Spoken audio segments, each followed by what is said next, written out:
which we currently own. That was my rough concept of those lot sizes. Okay. Okay. So we can start the work session.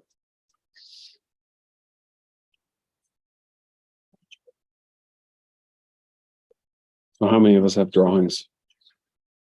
You got a drawing? Steve does.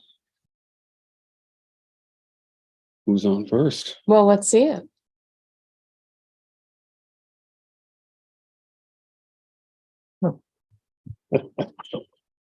Oh, that's there.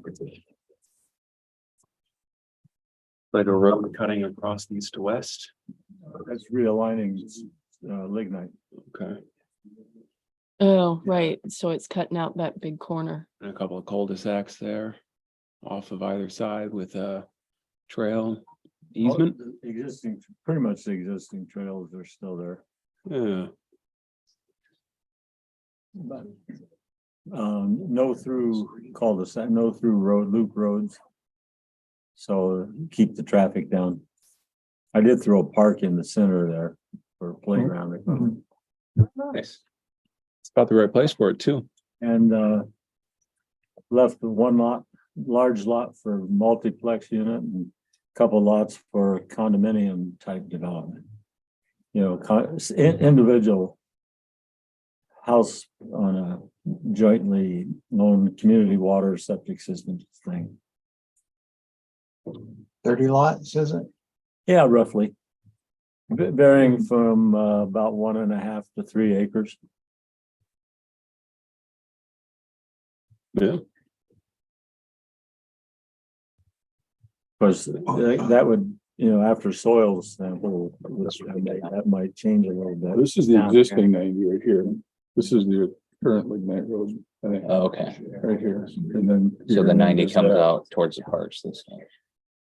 That, how I'm This The might park be, is- this might Oh, be. that's the park way. highway Okay. here, yeah, got it. Yeah, you're on the east side of it. This kind of goes, Got it. Okay. Now. Well, I mean, I could scan it. power line being the intertie. Yeah, well, Okay. no, that's the big intertie, but the other, there's a power line. Right.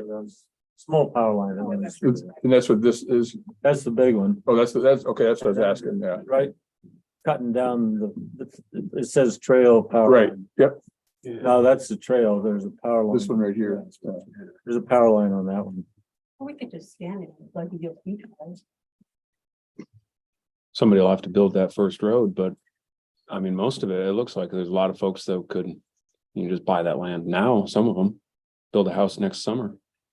Mhm. I mean, that's not Well, a timeline, but. But we don't have title to it. Well, Little thing. well, we actually, we do have management authority. But not to sell though, right? We can't sell. Can't sell until we take the patent. Yeah.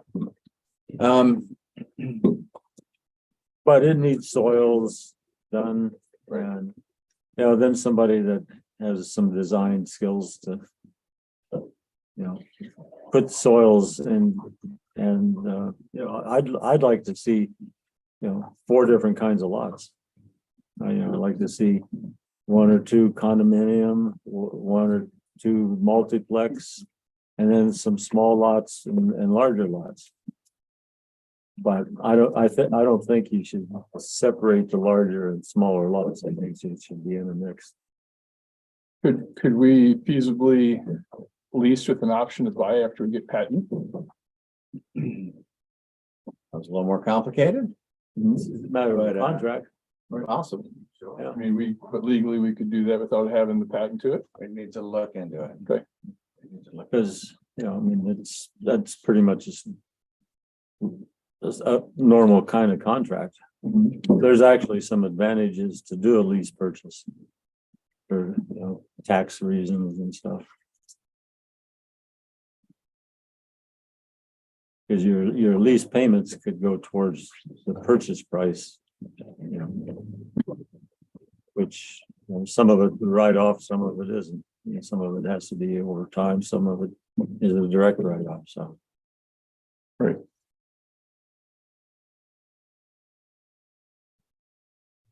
Thanks for your work on that, Steve. And Yeah, we do have kind of a process for this work session of going through and then discussing concepts of what the planning commission would like to see within, you know, a subdivision conceptual design, and you drafted one that includes, you know, like we're gonna go through a number of lots, sizes of lots, other features which you incorporated here. One thing that your concept there brings up to me is the question to DOT. And that is, you know, would they build that road, right? That connector road, that cutoff road? And if so, what would they do with the leftover pieces of the two other pieces of the triangle that they probably wouldn't have as much interest in? So might trade land with them. And I actually had those two little triangles, You know, I get mine. drawn with lots and stuff on them. But then I realized that we'd have to do a land swap for the borough land that Lignite would be on for that little section up there. And they've had enough wrecks on that corner that they might be interested if it's, you know, more of a shared type thing, an 80-20 or something like that. And the To land construct a swap, new road yeah. Yeah. and have that be the DOT road and the Yes. other road, because they wouldn't want to. Would be subdivision road. Would be a subdivision. Yeah, and just switch to different status. And they're small enough that they actually make good subdivision. Where the other one could be a little larger. Arterial. Hey, Susan. Hmm. Marcia. But I did leave a trail along the airstrip to the last 3 or 4 lots along the south side. It just barely shows up on the map, and only it was like 15 feet or something like that. Yeah, I was kind of, one of the questions here on green space and buffers. I was kind of asking myself what a reasonable trail buffer would be. Well, a lot of, well, okay, a 17B is 30 feet. A lot of beach accesses like along the Oregon coast and stuff are 15 feet. So, you know, 15 to 30 feet, something like that. Oh, to keep skiing, but if you got a 15-foot trail and if you let people build a shop on one side and a garage on the other. There's no place that, unless you own 2 lots, that you could do that. They're all on blind property boundaries. All right. Except they go through the park and stuff.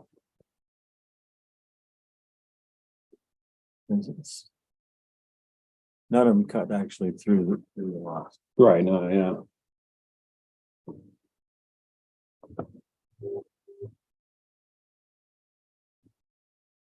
Was there one of those that you guys wanted to look at? Well, I got it scanned so I can share it on the screen. can we look at Eric's or Jim's now, and then we can come back to Sure, I'll do mine. What do you want to look at? Eric? You can bring up mine, my scribblings. Okay, if there's anything misspelled, I'm really good at math, not spelling. So, all right.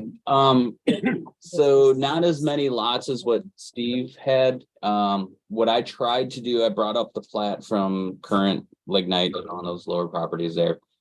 Everything's not even close to scale. We can all understand that doing it with a ruler and millimeters and centimeters. But basically the concept was, if you look at 1 through 9, those top right along the road, those would be approximately 1.7 acre lots ish, right? Whatever the measurements came out to be. The heavy line that has the dot down there would be the one road that would need to be built into a cul-de-sac type concept where lots 10, 11, and 12 would border the airport. So somebody hangar interested would have that opportunity. 13 and 14, obviously bigger lots being if it wasn't going to be something beside family, single family, so a multiplex of some type. And then we have across the road heading east, 15 and 16 up there are still in that chunk too. So it basically gave out about 15 to 16 lots, depending. Lot 1 right there on that corner technically isn't in there, so you scratch that one out, so more like 15, maybe 14. The main trail, which is kind of on that west side, kept that trail. Mark, you had talked about that. A lot of people like to ski in there. Me being on this end of the subdivision, I love my ski trails. I worship them. I'm out there all the time, so I didn't want to see those go away. And that's why I kept that line there. That was kind of the buffer. And then that thing that says green space in the middle was kind of either a buffer for folks, or that could be turned into a park or whatever. So that's just a design I came up with based on existing lot sizes. Most of the lots down in Lignite down there are 5 acres. I didn't think we needed that many with the space that we had to use. And thinking that on heading west, where there isn't that red drawings, is kind of, we talked about more wet land that wouldn't be maybe as good to build on. So that's the concept. Clay, what's the borough have? Well, Section 1 and 2, or that whole section? that whole, we have management authority of all of our MLEs. So all of that, so. Yeah. Okay. Because I concentrated on the 160 acres of those 2 that were listed, Mhm. 2 parcels that were listed there. Yep. But I had talked about doing those down where you have those larger lots too. Yeah. At the last meeting. That's it. Go on to James. Yeah, I like having the larger lots next to the airstrip there. I think if you live right next to the airstrip and suddenly hear that there's a subdivision going in, might be nice to see some of the neighboring lots are about the same size and about the same uses, which you already have next to you. How wide are the lots along the road there? How wide? Did you know offhand? They were a half of a centimeter wide. So skinny house. So I went off of this, so that's 220. Okay. This was kind of my guiding concept design of those 3. So 220 or So each bigger? of those are about 220 wide. About, Yeah, okay. yeah. So, narrow and deep, I guess the thought was in my concept, if I was coming into Healy and looking for land like we did 15 years ago, something with a little bit of depth where I could eventually build a shop through the, have the driveway come into the house, but then a shop behind, because we're, trying to buy more toys constantly. That's what I would very well. Yeah. Yeah. So that's it. So lot 2 there is kind of off borough land. 2 and 1 Yeah. go beyond, so I probably should have just left those out, but I just started Yeah. peeling south and started Mhm. working our way south.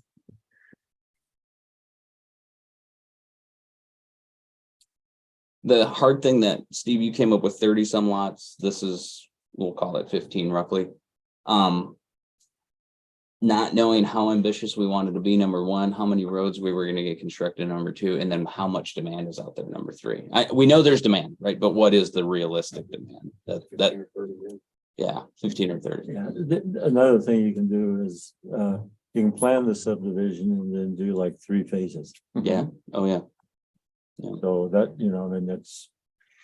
So, I mean, you could do this one, and then you could do another phase off to the north side of that. Yeah. And that canon should be a consideration, which we've considered in years past when we've talked about the borough being a seller of land, that we wouldn't negatively affect the market by flooding the market with an abundance of lots available. So I think phasing it in reasonable amounts makes a lot of sense. Well, each one of those little squares and where it says SEC 1 and SEC 2, In perspective, that's 160 acres. The reported section. To give a kind of a perspective on how many acres you're talking about.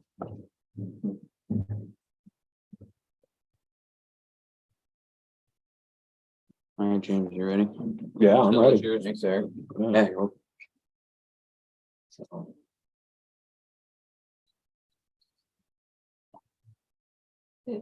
What did you want? Oh, this one here. I tried to draw all the individual little lots and quickly figured out that maybe I'd just do a big polygon. And we'll talk about how we would split that up, but yeah, I had the same idea you did, Steve, with the road cutting across. I did that in blue there, just whether that becomes the new alignment or whether that's just a little subdivision road, I don't know, but I put it a little south of the actual boundary of that area so that there'd be that. I'll wait till it gets up.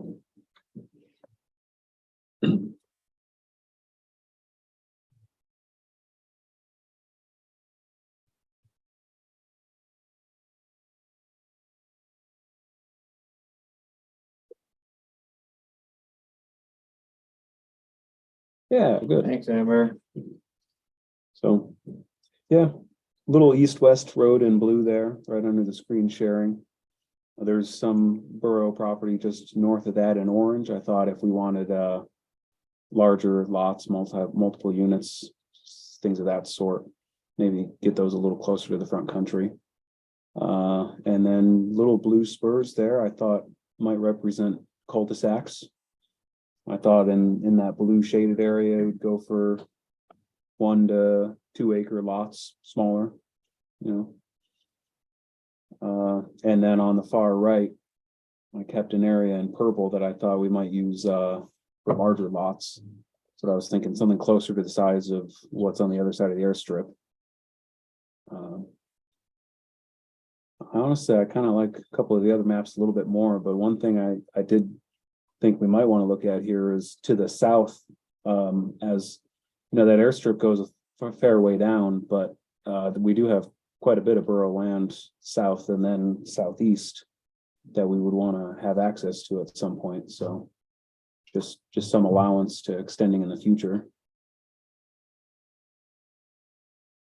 Tried to keep that light green, that's about where the trail was. Just put some kind of buffer in there. the one between the two. Yeah, that little gap. I think that's about 100 feet, maybe. I don't know, what'd you say? Half centimeter and a half, something like that. But Yeah, I think keeping that trail is critical. Well, critical is the wrong word, but it would be really nice to keep that trail because that seems to access all those other trails. And then for seeing and snow machine and whatever.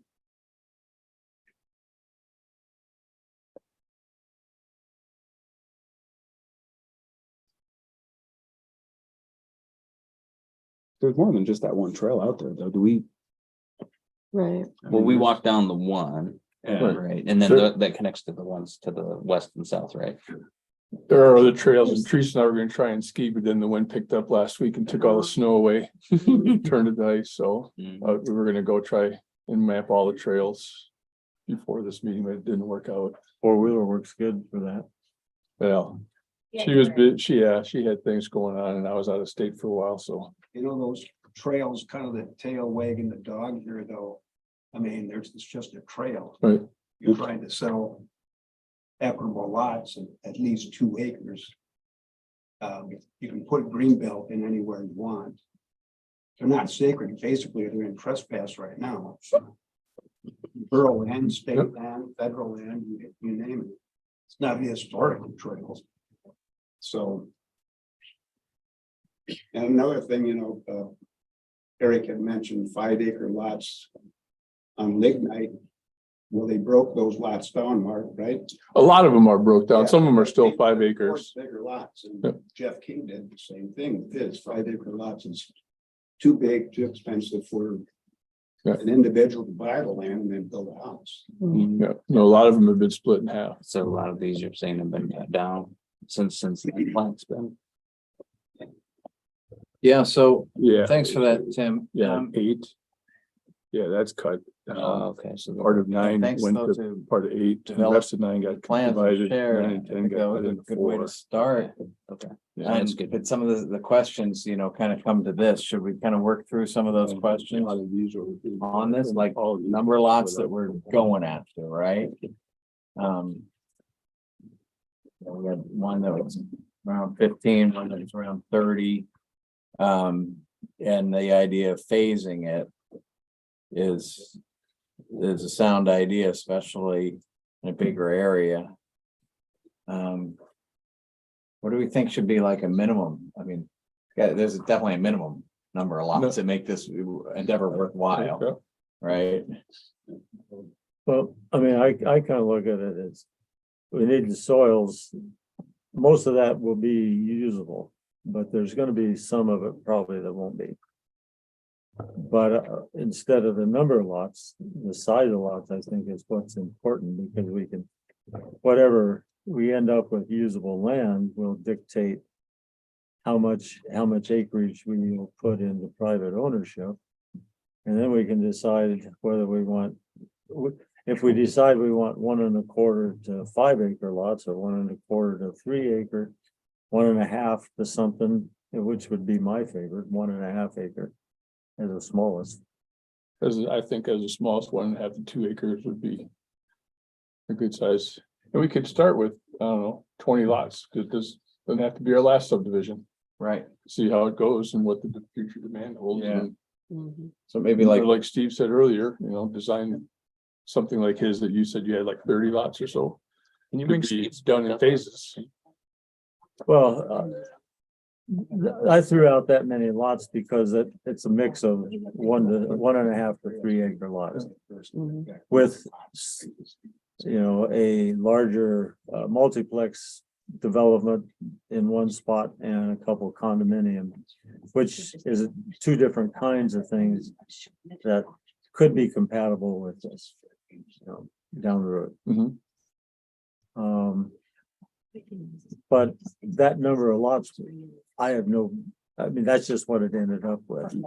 But I know that some of that land that I drew over is not gonna be usable. So, that would cut it back down.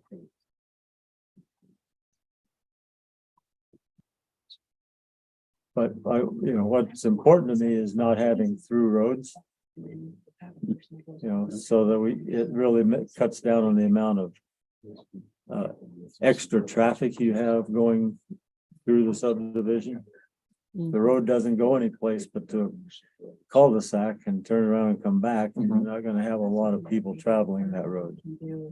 It also means within the subdivision, if you're at lot 3 on this corner and you want to go to lot 28 over here, you can't without traveling, it makes it weird to actually get around. Unless you use a trail system. Trail system. Yeah.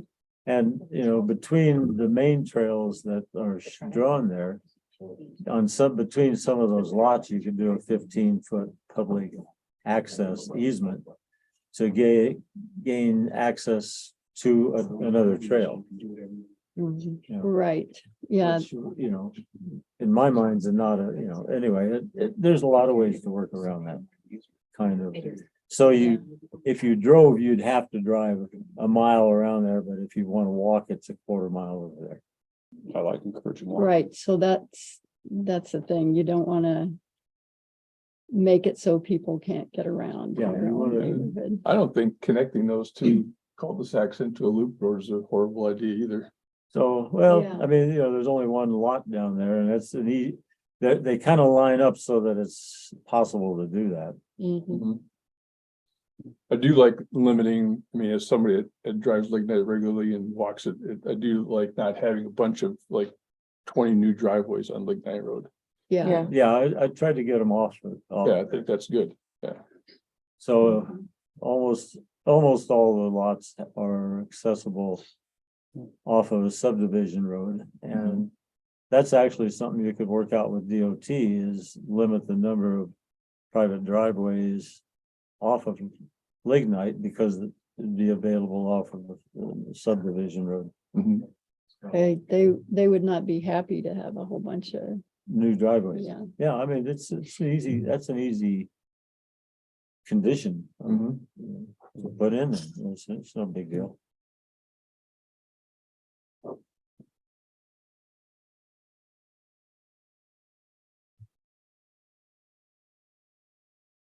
So in that topic we brought up earlier about not flooding the market.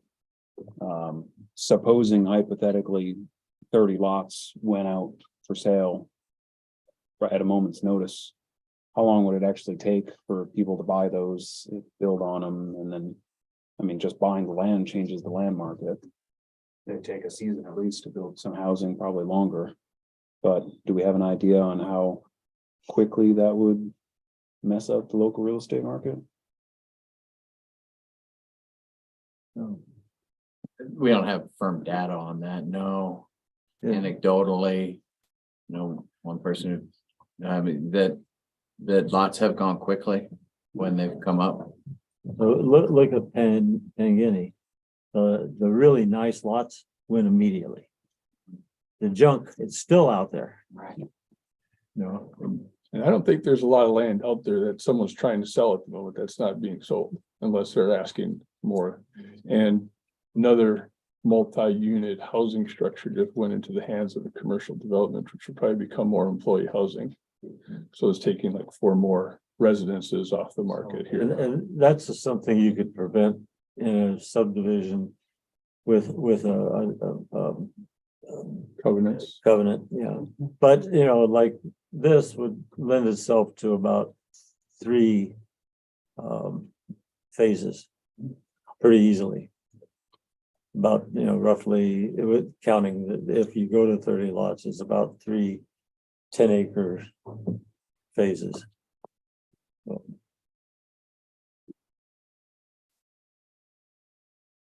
there's a lot I like about this. Phase 1 of getting the state to build that new state road is going to be a lengthy process. Yeah. If at all successful.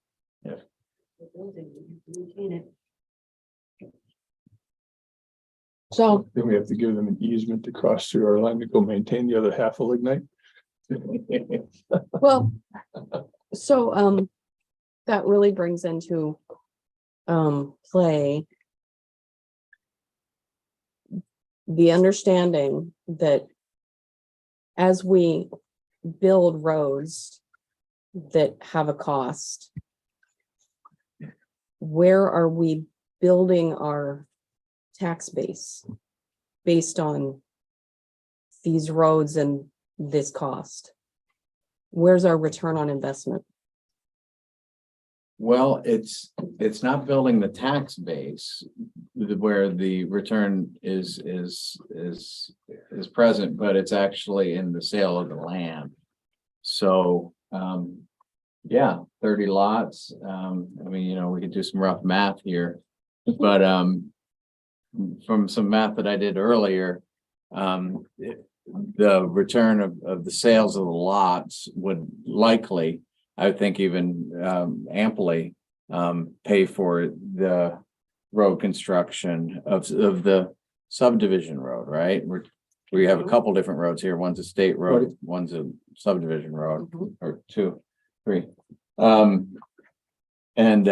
Yeah, bringing in power and road would be included. The price of the lots would reflect, the cost of that infrastructure investment. So approximately how many acres did you drop here, Steve? That's 160-acre development. But that includes a park and trails and roads too. So I don't know exactly. I didn't bother to figure out how many actual acres were being sold. I just threw out a design. If I may, is this drawing showing realigning Lignite? Yes. Okay. So not necessarily a new state road, but realigning the current state road. Right, making the right angle more of a curve. The more than right angle. Yeah. Which is what goes off the top of the screen. Right.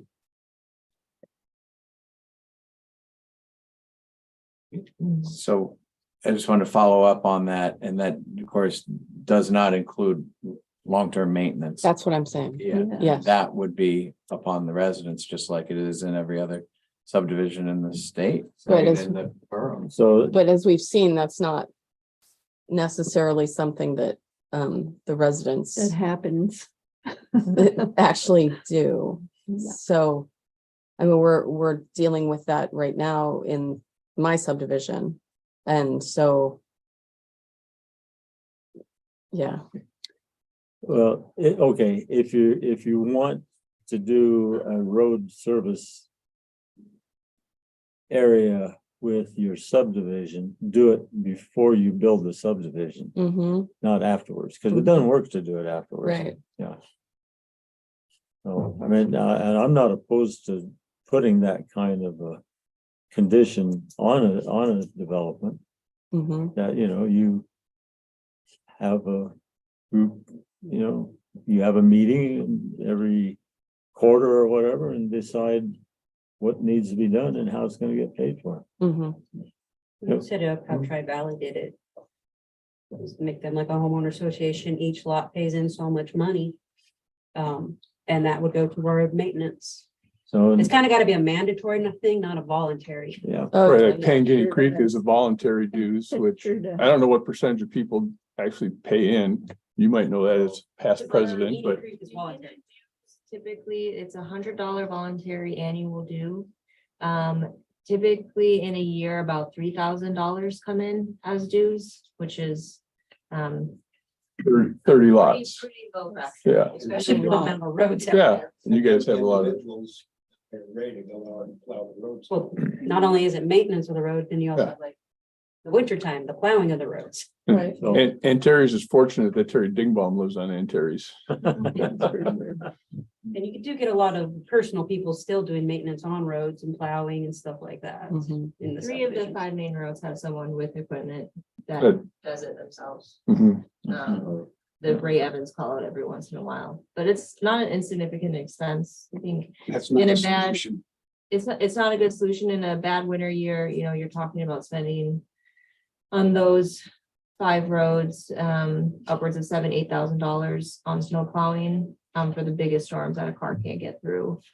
It'd be more than double that if you were plowing every time it snowed and no one had equipment. And that's just the winter. So then typically, usually around $8,000 to $12,000, on road maintenance would be a dream every year. But it's usually closer to 4 or 5, so talking about $20,000 for like minimal maintenance. A year, probably closer to 12. And Pinckney's a big subdivision, but Ms. Susan can knows not a lot happens as far as sustainable maintenance. so, in 1983, I built the road to my house. So I know, and I've kept records of what it costs to build the road, what it's cost to maintain the road ever since 1983. So when somebody comes and says, why don't you put some money into the road? And I don't have a lot of sympathy for them. Because, they want to put $100 in. I'm more like, put 5,000 in, and then then we can talk. Mhm. And I still maintain the road. So we need to make sure that the money coming from the lots is enough to maintain the roads that are going to the lots. Not, How do you no, do not to that? make, no, To maintain them. not to maintain a road. Build them. That's on the individual homeowners after they buy. No. Yeah, but I'm saying if you build more roads, then you have people to Mm, financially maintain that road, then it's just not fit, Yeah. like the density needs to be high enough so that the people can financially maintain the road. Because you could have a long road with 3 residents on it. Right, true, yep. Okay, Or a long road with one. right, yeah, Or maximize the state roads that are already maintained. So True. Exactly. yeah, the one advantage this has, it's just flat. yeah. And there are material sites relatively close. Mm. So, On the end of Lignite, well, and Close to the state park? pits right there too. So, okay, so that's from hauling gravel, that's kind of like having that, Pangini pit out there 1.7. in 1.7 mile. Yeah. You know, that's, I mean, material's there. It's, you know, you have to buy it. But, you know, so what? hmm The state pit is closer to Lignite. Yeah, on the yeah, highway.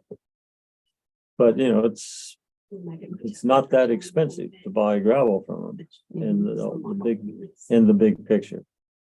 And it's expensive if you buy 50 yards. It's a lot less expensive if you buy 500 yards. Because they have a certain amount of fee just to do the paperwork. hmm And are we talking gravel roads? Yeah. Paved would be nice, so much easier to maintain. So in that's- in the long run. We get the state to realign and maintain lignite, and they will chip seal it eventually. That's actually paved right now. Mhm. I think we're tipped in favor of that one. Lignite will then become a borough road. So, It's not an inconceivable project under the Community Transportation Program, which opens back up in 3 years. We submitted those requests last month for this cycle, so it's too late for additions. But it's one of the only DOT programs that looks at like non-highway projects. So they're community roads. Yeah, thanks for that, Teresa. And that's not necessarily for state roads, right? Need to be a borough-owned road. No, because Healy Spur Road is being funded through Oh, that that's right. program. Yeah, okay, It's a non-Alaska or National Highway System road. gotcha. Thank you. Non-highway road, but still a state road. Evansburg Road is. So there are ways to phase any of these ideas or the future one. Where you just start with ones. I mean, you don't even need to start with the cul-de-sac. You can start with the 5 or 6 lots that are, you know, adjacent to the road and kind of off the main, 21, 22, 23 there. Where's that? Right. The top right. Yeah, there's that. Yeah, Nice 9 easy acre pickings triangle. sitting there. There's like 2 lots there just ready to draw a line. Looks like 38 just to the south of that too. I mean, there's a few that are. It would only make sense to put the driveway off of Lignite, even if we don't want to do most of the driveways off.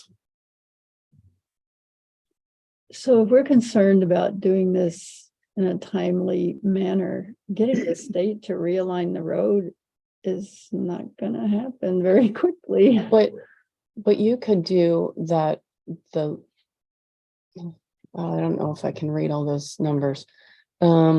Is it 28, 29, 30, and 31? but yeah, this is, In the corner. To the southeast. So you could actually bring that cul-de-sac off of Lignite Road where it is now Existing road. and just have that be phase 1. And do Yeah. that and then work with DOT and see if that, see if the road gets realigned at some point, but that could be phase 1. And the ones across the street from it. Yeah. Yeah, your map, Eric, had that was where you started it. Yeah, ish, yeah, kind of like.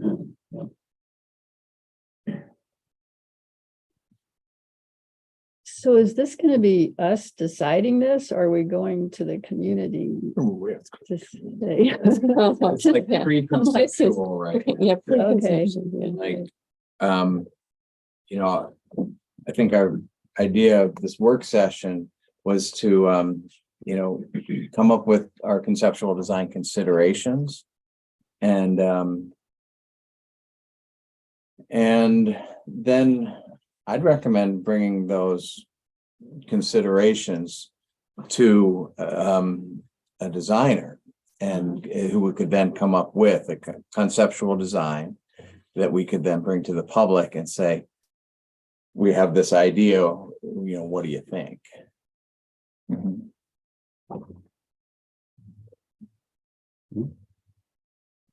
Being that the DOT road's such a big part of that one, do we go to them first and ask?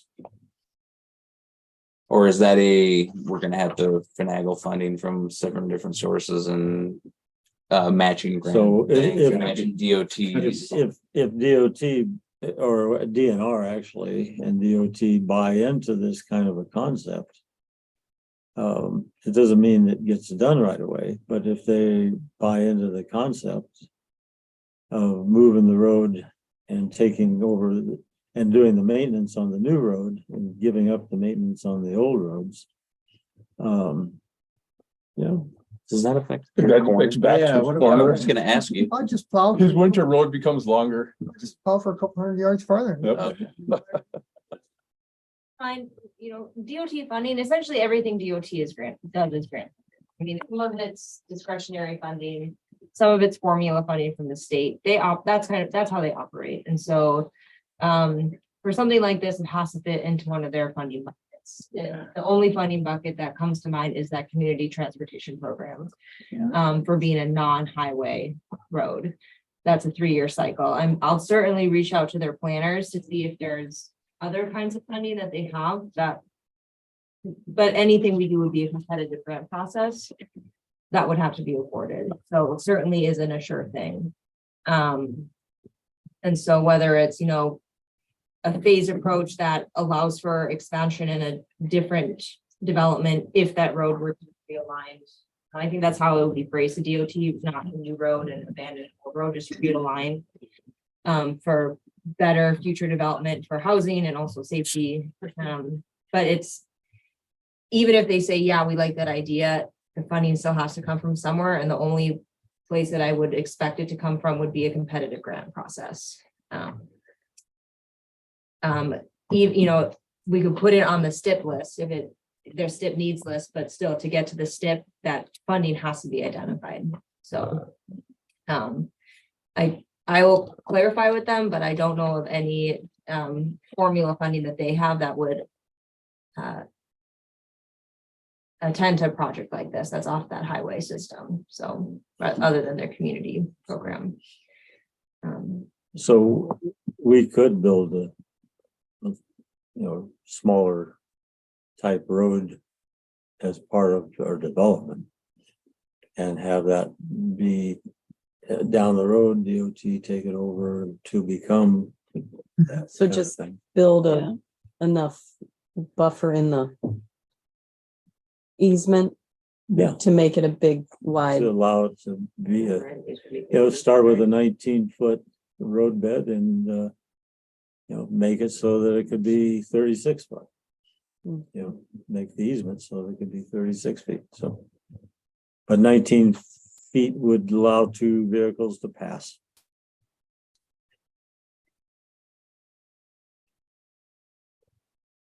I don't know anywhere in the state that they've taken on new responsibility on local roads. In fact, they're shedding those responsibilities in a lot of places. Except this is a shorter Yeah. road and gets rid of a bad corner. Yeah, It's for safety. there's a compelling reason there.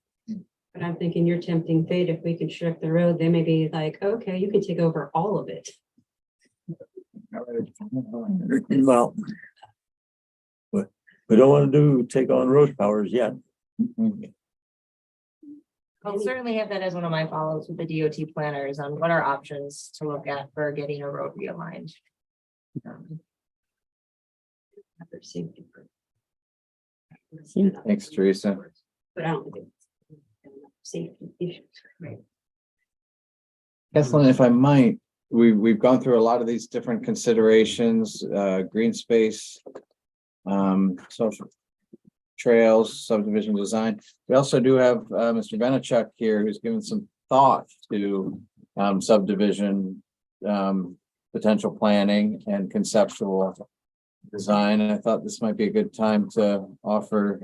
We'd be interested in hearing your thoughts on things that the planning commission should be considering for conceptual design.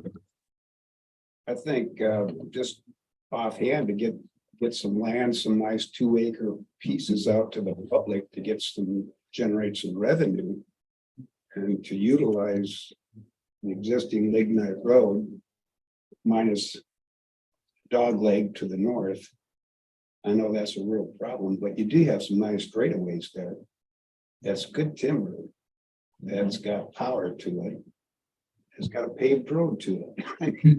You could get some lots. You could probably get 10 lots out on the market. So that's just initially. Without any, for any new. That'd be like first edition, you know, of Mhm. whatever you want to call it. We could Dog do, Lake subdivision, you know. could do cul-de-sac roads off of Lignite Road, you know, 5 lots per cul-de-sac road. So it's a small enough road to maintain and it only adding 2 intersections to Lignite Road or something like that. Another thing I did observe was a lot of cul-de-sacs. And those are like basically dead ends. And I know the fire department and EMTs like to have loop roads. Loop road. Right. Keep things flowing. Yep. So that's a consideration too, I would think. Yeah, and with that cul-de-sac, if we built it as a cul-de-sac to begin with, then we could like we saw that there was make it into a loop eventually. Change that one lot. Telegraph, sure, a little bit. Across the trail. It's just like. Thanks for that, Tim. Just initially, it's interesting. A lot of options. And like Steve said, it's nice flat ground. That's unusual in this country. Power in a state road is pretty compelling. Yeah. On multiplex units, these multiple dwellings, did we have an opinion on where those might go? Just that they should be included in this, or? I think they shouldn't be included. I think we should include, I like the mixes, you know, mix those in with the single family.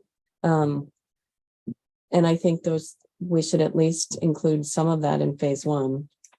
So that we've got options for people. So the condominium concept is being used all over Western United States for, you know, a lot of them have like a minimum of 1,000 square foot house. But maybe 100 by 100 foot footprint for you to build your own house on. But the septic and the water systems are community systems. Right, that's the clincher right there. They don't have their own private well or septic. So Yeah. And which means that you have to be a member of the condominium, which the condominium then takes care of the pump house and, you know, that kind of stuff. Getting the septic pumps every couple of years or whatever. Road maintenance, the parking and stuff. But people actually own their houses, but the land belongs to the condominium. And you're one of the owners of the condominium. I've got a ordinance that we got North Star to pass after 2.5 years. In Anchorage, there was a woman that, an attorney that has done, at the time I talked to her, 20 to 24 condominium things, mostly in Oregon and Washington, but she was living in Anchorage, moved up there. So we used John Burns and a couple other attorneys trying to get this thing written. And we were paying them to learn what it meant. Went to her and, you know, for just a couple $1,000 and a week's worth of time, it was done. Mhm. And that's what in North Star accepted, you know. So, you know. And they're all over the Seattle, Portland area, so it's a normal kind of thing. Yeah. It's, in my mind, it's better than infill housing. Where you have a 3-acre lot, but you can build 2 more. You build your main house and then you can build 2 mother-in-law's houses on it or something. Mhm. I like the concept of the condominium thing because it's more private ownership, less rental. Would you live in one of those, Steve? Yes, I would. Would you, at this age? At this age, At this yeah, age. I would think definitely about it. I would think to start that we'd want, maybe that'd be in the future. I think in my talking to people, I think the younger people would just want to get their own lot. I don't think they're really interested in a multiplex or a condominium at this point in time. Healy, Alaska is more of a destination for the people that want to have their own house on their own land, in small town, interior Alaska. If there was an apartment complex here, I guarantee there'd be lots of people that would have rented it over. I think you'd have more effect if you had more of an apartment complex than a condominium type of thing. You mean for rental? Apartments for rental? Like More for some, like you have teachers and you have some mind people, and there's a lot of people here that have potential. I mean, that's the whole reason Usabelli built their duplexes was for housing and stuff like that. And you could have people that come here that ultimately think they want to live here until they've been here a winter. But it's a place for them to stay, to find a lot where they want to be, because ultimately a lot of people are like, oh, I want to live in town. Then they get here and they're like, oh, well, there's too much employee housing around, so I want to move out. But I mean, we're kind of landlocked, is there's not a lot of property for people to rent. Like when people come here, there's not a lot of rentals. A lot of people have shifted from having rentals to, they get kicked out in the summertime. And then some people do want to own. I mean, I've talked to a whole variety of people that would like to just rent maybe an apartment. Some of the younger kids that can't afford, because you're talking some of these building costs. And that's why I've never bought property and built a house, because in order to buy the land and everything, you're already like $100,000 into a hole before you even put a board up to put a house. I would have rented an apartment, but when I came, there wasn't any available kind of stuff. So I think if you had a variety of things, like something, but I think you're just getting into it, is you'd have to, what Steve's talking, you're thinking of a planned community where these lots are specifically for these purposes, that you won't sell them unless that's what they're going to put on them. Because you sell a lot to somebody, unless you have a covenant, they're not going to build it. Somebody that wants a 5-acre lot, and this is a 5-acre lot. I think it's also a hard question to answer until, you look at the demographic data and do outreach as far as what needs exist and what community members are, and community members and businesses will say different things, of course. One of the things that the Municipal League has been tracking is that the demographics in Alaska as a whole is changing.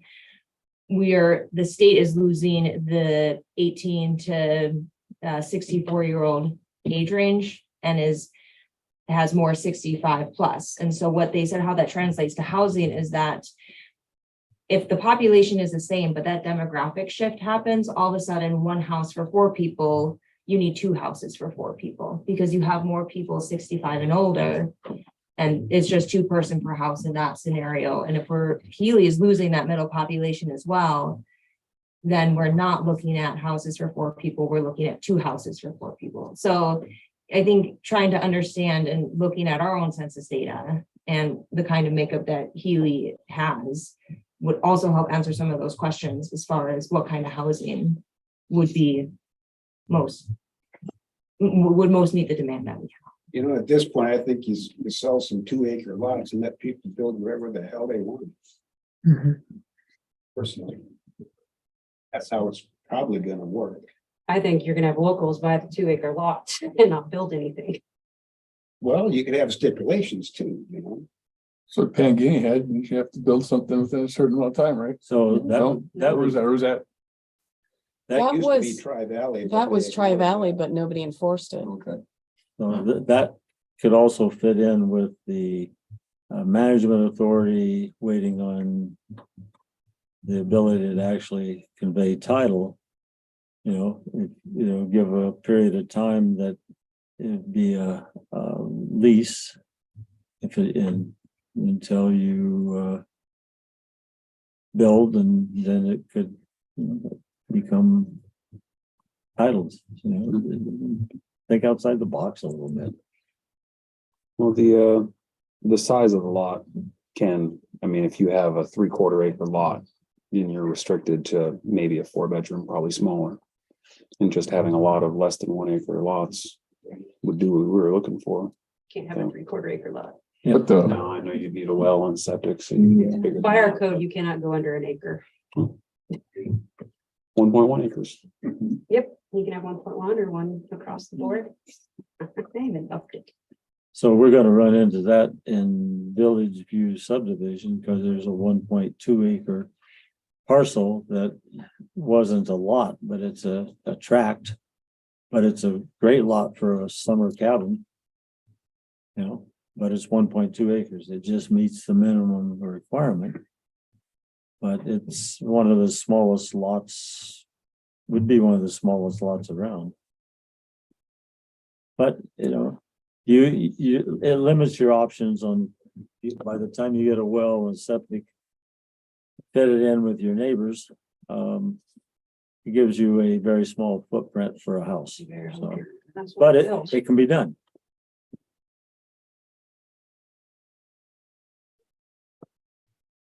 But I think that's why we're saying minimum of 1.5 acres. Well, having installed a lot of septics over the years, I would say 1.5 is you're the minimum that you would want to put out there. Mhm.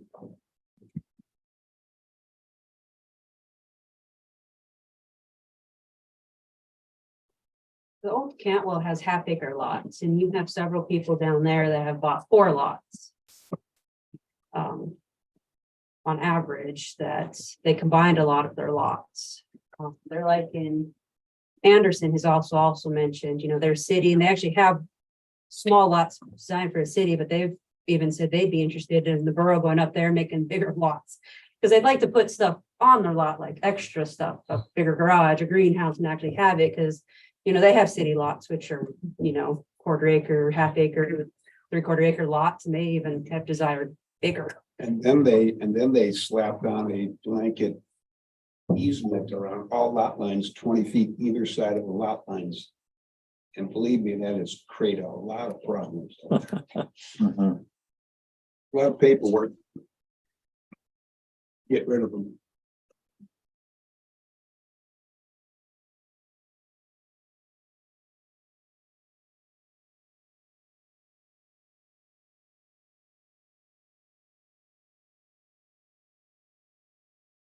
I think that's what happens when you overthink a subdivision.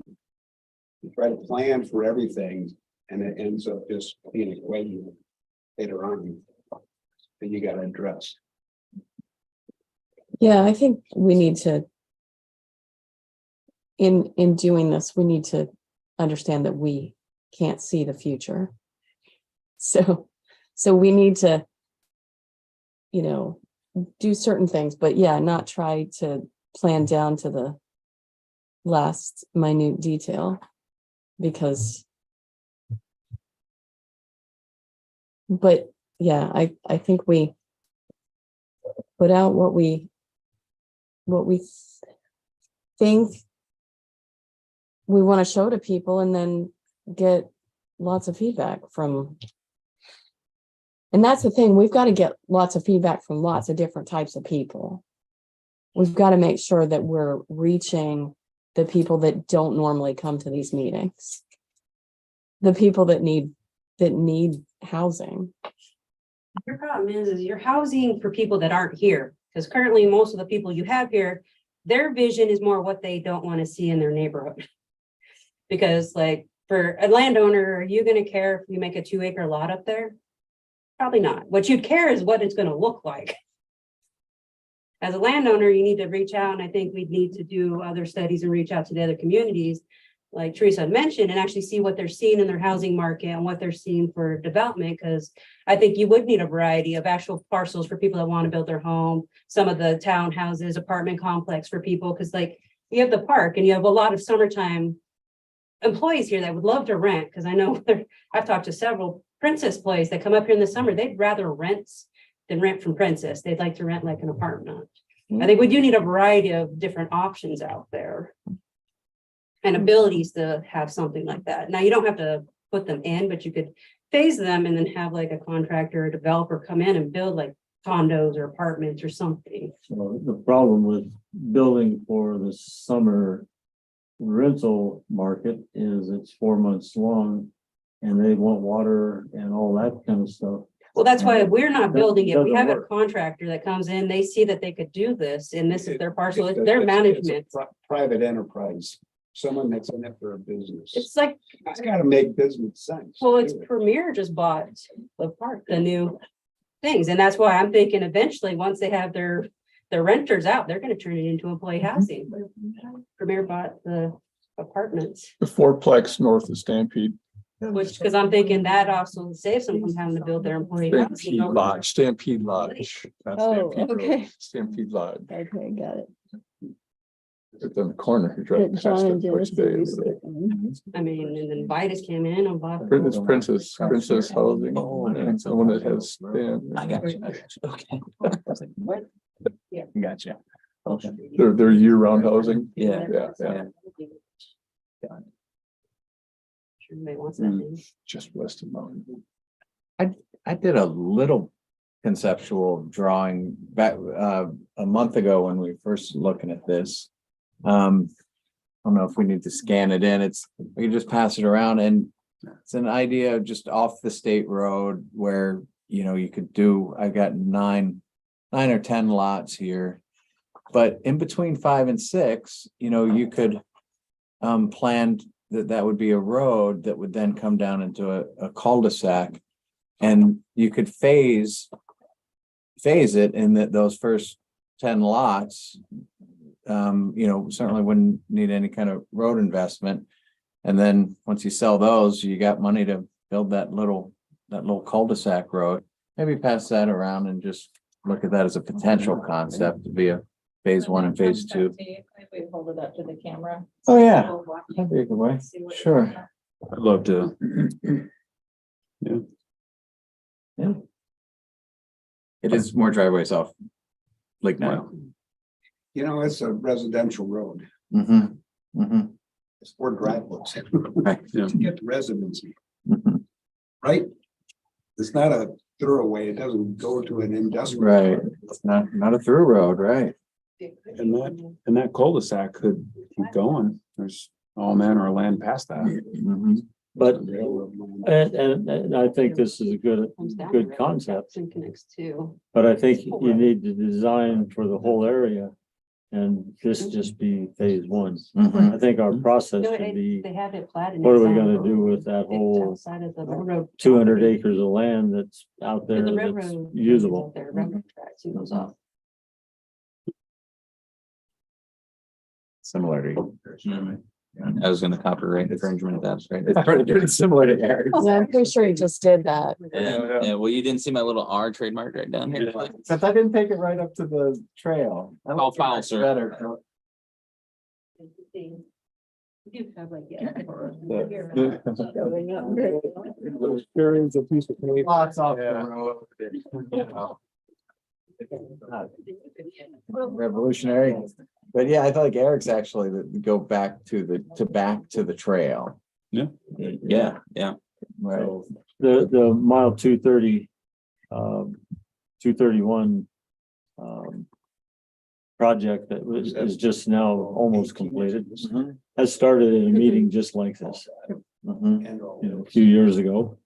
Went through a lot of renditions, but ended up being very close to what we originally thought we would like to see there.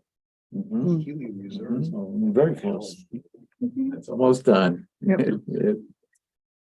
Progress does happen, sometimes slowly. Is the next step then a conversation with an engineering firm, or is it more surveys with the community? I think we ought to go to the communities first. Because, okay, if we can get twice as many people, we're gonna end up with at least 3 more concepts. Which some of them are gonna be good ideas. And then I think we need to turn all this information over to a design firm Here. and let them come up with something that's done professionally. Lignite Road here is. Real quick on that. Yours, mine, whatever, coming off the existing road. Yeah. Can you cut down on the number of driveways that enter the road there by splitting it between a lot? Mhm. Meaning, you know, Well, one shoot. would come down a little bit and then it just wide. Maybe. There's 2 lots. Yeah, So yeah, it's maintained one for the driveway access, people. there's 2 lots with a Yeah. Y. Not a bad idea. Cause then Yeah. it cuts, cause you had mentioned that, right? Not having that many plug onto the road, right? That'd be easy to do. Something to think about. Instead of cul-de-sacs, you've got Yeah, just partnered. 5 or up. 6 little short stubby things that have It's funny, 90-degree roads off of them. Yeah. So you're not gonna follow normal lignite subdivision roads? Every lot entering onto the Oh, road? yeah. Half a dozen on the hill? Yeah. Well, in Eric's drawing, all those lots are narrower and there's more of them. Morph that quite a bit.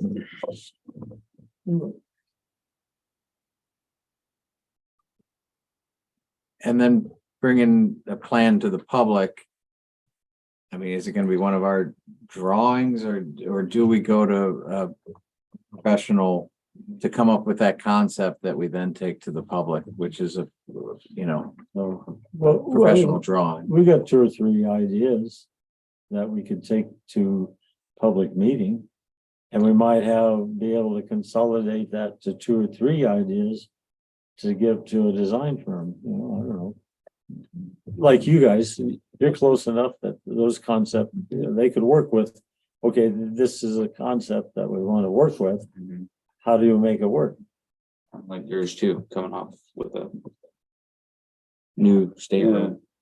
I think though, I mean, if you look at these engineering firms, they have a lot of experience putting together subdivisions and listening to community concerns and, you know, and coming up with ideas like we've been talking about. And so I wouldn't underestimate their ability to. Except it's not Come an on. engineering firm, it's a land survey. Yeah, but you know, professionals and, Professional. and for sure, I think we're gonna need to take anything to the community and have them look at it. And there'd be a real advantage of having some very precise drawings with actual acreages down to some level of specificity. Could even ask for a couple of examples. They could whip together 2 or 3 different concepts. Tim, have you worked with Design Alaska at all? Not too much. I've worked with some of the other firms up there. Another one that's out right now, it used to be PDC, but they got bought out by Respect, which is a employee-owned firm, but they do a lot of design. They're all over the state.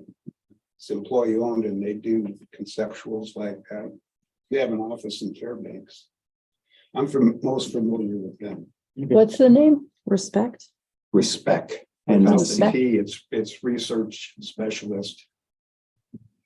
But it used to be PDC and they did the wind farm up there. They've done all kinds of stuff around the whole state. They have offices in Juneau, Anchorage, Palmer, Fairbanks, and down in the Keno Peninsula.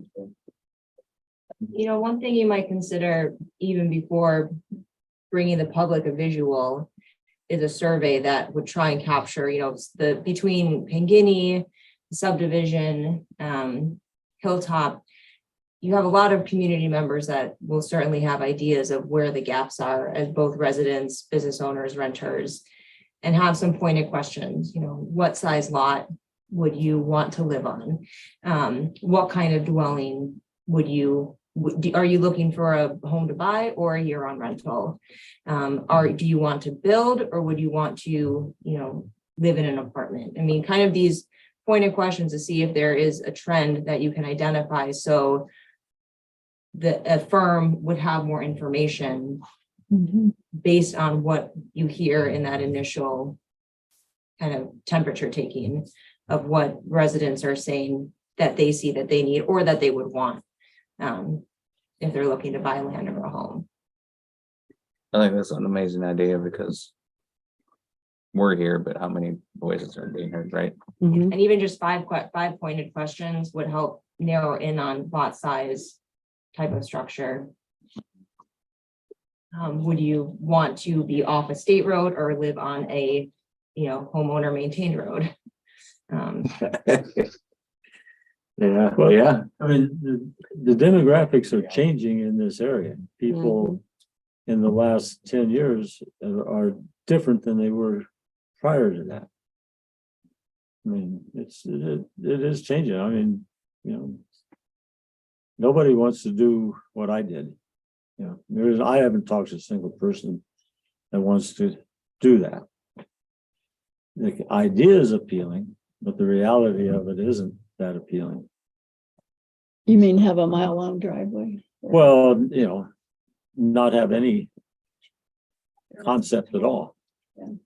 Just put 4 stakes in the ground and say, okay, now what? People don't want to do that anymore.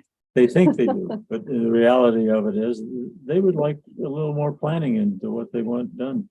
It's a different kind of mentality. I mean, than was here 10, 20, 30 years ago. Could we get Teresa's idea out over the next 2 months since we don't have a meeting in December? Get some feedback back, January or reconvene. Poke at these a little bit more and then something like this. Yeah. And then when we reconvene in January, we can go over the With some kind of responses. online. Yeah. Yeah, like even online, yeah. Get the Chamber of Commerce in there, maybe. Sure. Yeah. Some people Yeah, who's that's at the right, Chamber of something Commerce, just pick them up. Get about it. He's at the Chamber of Commerce. They can pull them up. Both options. I have a question. Are we kind of catering to local people that live here, work here, the power plant, the coal mine, or multitude of other places? Or are we catering to sources outside our borough that wants to invest and just have a vacation home? So are we catering to the locals first, or is that where our focus is? Yes. So far, I think I would think it should be. I think that's what it should be. It's definitely borough. until we start selling prime real estate in large tracts for commercial development, I think we're going to be focused more on Locals, Year-round local shopping. year-round residents. Yeah, we're responding to a need that we've been hearing, from both locals and also would-be locals, right? People who don't live here year-round but would like to. And we're also responding to a broader need that we're hearing statewide too. So many communities are going through this right now. Teresa and I just joined on a statewide, housing task force that was stood up because housing is such a big issue statewide, and it's been an issue here, but it's kind of, it's heightened, and it's time for the borough to take some real concerted steps. And I really appreciate the Planning Commission working through this kind of difficult new process of creating new opportunity for our people. Yeah. My wife Cheryl, we were talking about this, and she pulled something up from Skagway, and they have a very similar problem down there. The locals were just getting more out of the area, getting overbid. And they had 2 city lots for sale out at Dyea Point between Dyea and Skagway. And stipulation was they had an auction, but you had to be present to win. It was on December 6th. And all the tickets, we had one option for a bid, and it was non-redeemable $100 payment, but you had to be present to win the lot. And so that was catered to the public, Right. to the local. So locals that live there. So that was a neat way to work around that. Yeah, From always getting bought out from outside sources. right.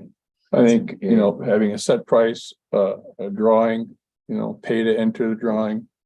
One lot per family, so, you know, people aren't gobbling them up like, you know, that kind of thing. Yeah. Village View was done that way. There's a lottery. $10 for the chance to bid or to put a ticket in with your name for each lot, 47 lots. So $470 per person, couple cost them twice that to bid on every lot. You know, I got one, Jeff got 4, Jeff and Donna got 4, I got one. Mhm. You know, so it was just a luck of the draw. But, you know, it was a fair, it didn't make any difference how much money you had. Everybody was equal, and I like that concept. Right.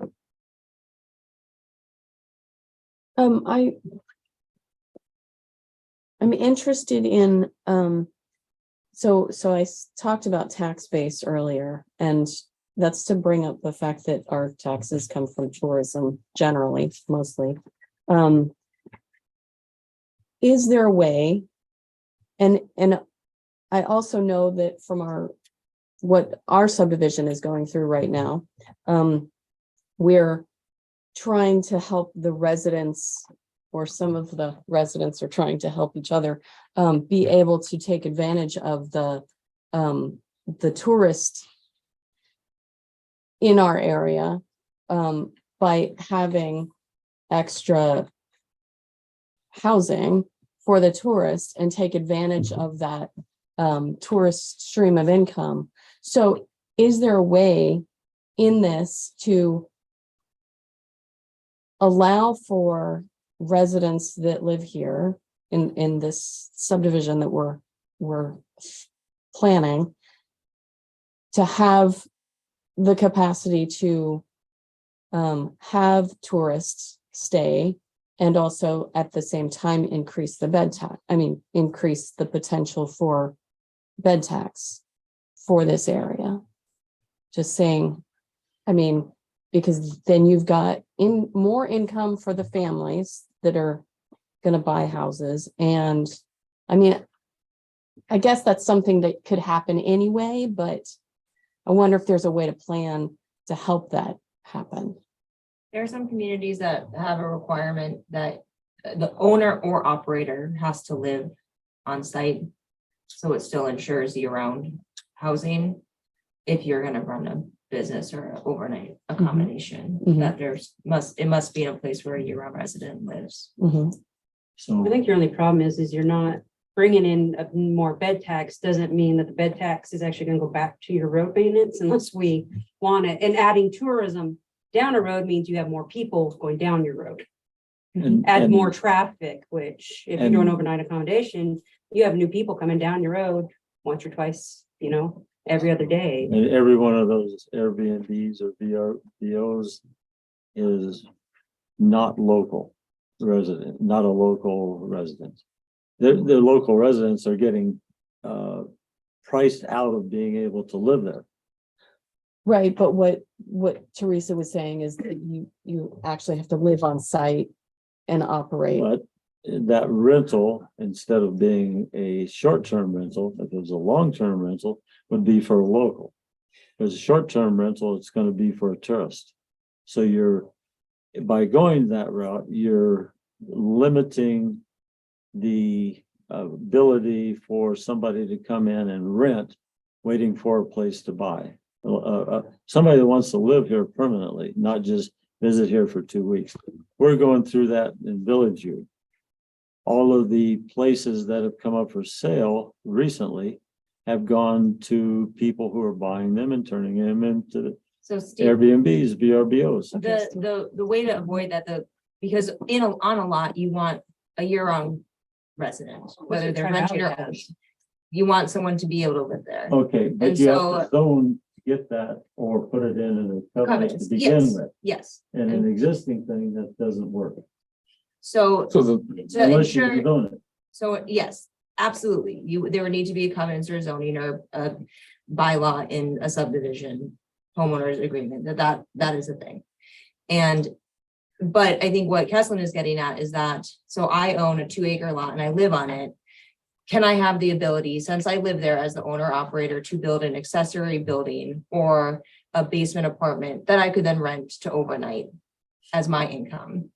There's nothing to stop anybody from Okay. doing that. I don't think we need to discourage it, but I don't know if it needs to be encouraged in like stating. I think your difference is doing it that way, you're growing the community economically, like you're bringing more money in. Versus like what Steve is saying is if you built like a monthly rental, you're actually building something for people to stay here long-term, which is helping locals. Versus bringing in tourists that come and go and they're just adding money to our pot.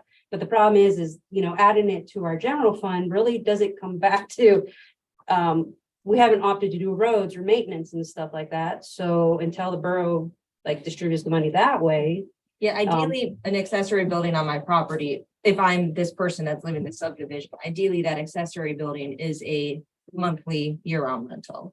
In places where there's property tax, you can give an incentive for having an accessory dwelling as a year-round residence, not a nightly rental, but that framework doesn't work in our context. It gets more, monthly rentals gets more housing here, frankly, Yeah, that increases the housing available here that's long-term, because that actually was our biggest thing when we did that whole thing with Agnew Beck went up and down, is like, we had tons of people that were like, you know what, there's people coming in, they're buying houses and turning them into rentals. So you're not having year rentals anymore. McKinley Village is a big area where people come in, the house goes up for sale, a person buys it and turns it into a rental. And I think the agreement is that that is something to avoid. Mhm. Like So, the idea is that these are year-round residents living on these lots, but what could that resident do as a source of income on a lot where they live? so going forward, it's easy to do.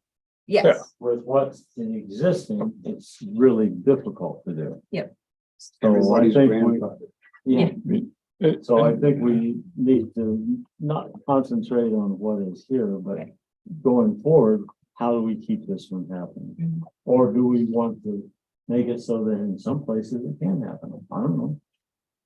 You ask property owners or people who want to buy what their choice are, they probably would go to VRBO, Airbnb, because they can make more money at it. In the subdivision though, if you've got supposedly they just voted on this and I don't even know how that came out. We're gonna find out here in the future, I'm sure. If you have like 2 acres, anything over 2 acres, you can have a residence there. As long as you live there year round, you can build a small cabin supposedly and rent that out nightly as a supplemental income. So you can basically afford to live in your home and buy that $400,000 house or have. So it is a supplement. I can see it both ways, but I'm adverse to people coming in and buying up all these nice family dwellings and making them Airbnbs, and they're shut down. They'll rent it to you graciously in the winter time, but then you're booted out in the summer. Yeah, no, I mean, the area I live in, it's a real problem. I bet it is. Because we don't have anything else there. And it's 20 miles either direction. Yeah. To And another it's down in the residential back, community. Well, and it's a really desirable area too. Yeah, so we're gonna do another subdivision down there. Maybe. That's gonna take a lot of planning and a lot of. It's gonna be a fight. survey that goes out to the public, would it work to send the planning commission a handful of questions that we come up with and see if they resonate with what answers we'd be looking to get, to then bring to firm to develop a concept based off of the planning commission recommendations, what we hear from the public. Well, Some ones. some of those probably, but a lot of the answers that you're gonna get can be dealt with plat notes, covenants, that kind of thing. Setting up road district or road service co-ops in the subdivisions and things. Are you gonna ask demographic information? I mean, like age range and, I'll give it some thought. okay, So I think I think we'll get it out to the planning commission to offer some thoughts on without having a meeting, and we'll try and get that survey out. So some answers can come back in by the third week of January. Mhm. I think the demographic information we have, we need to look at the census.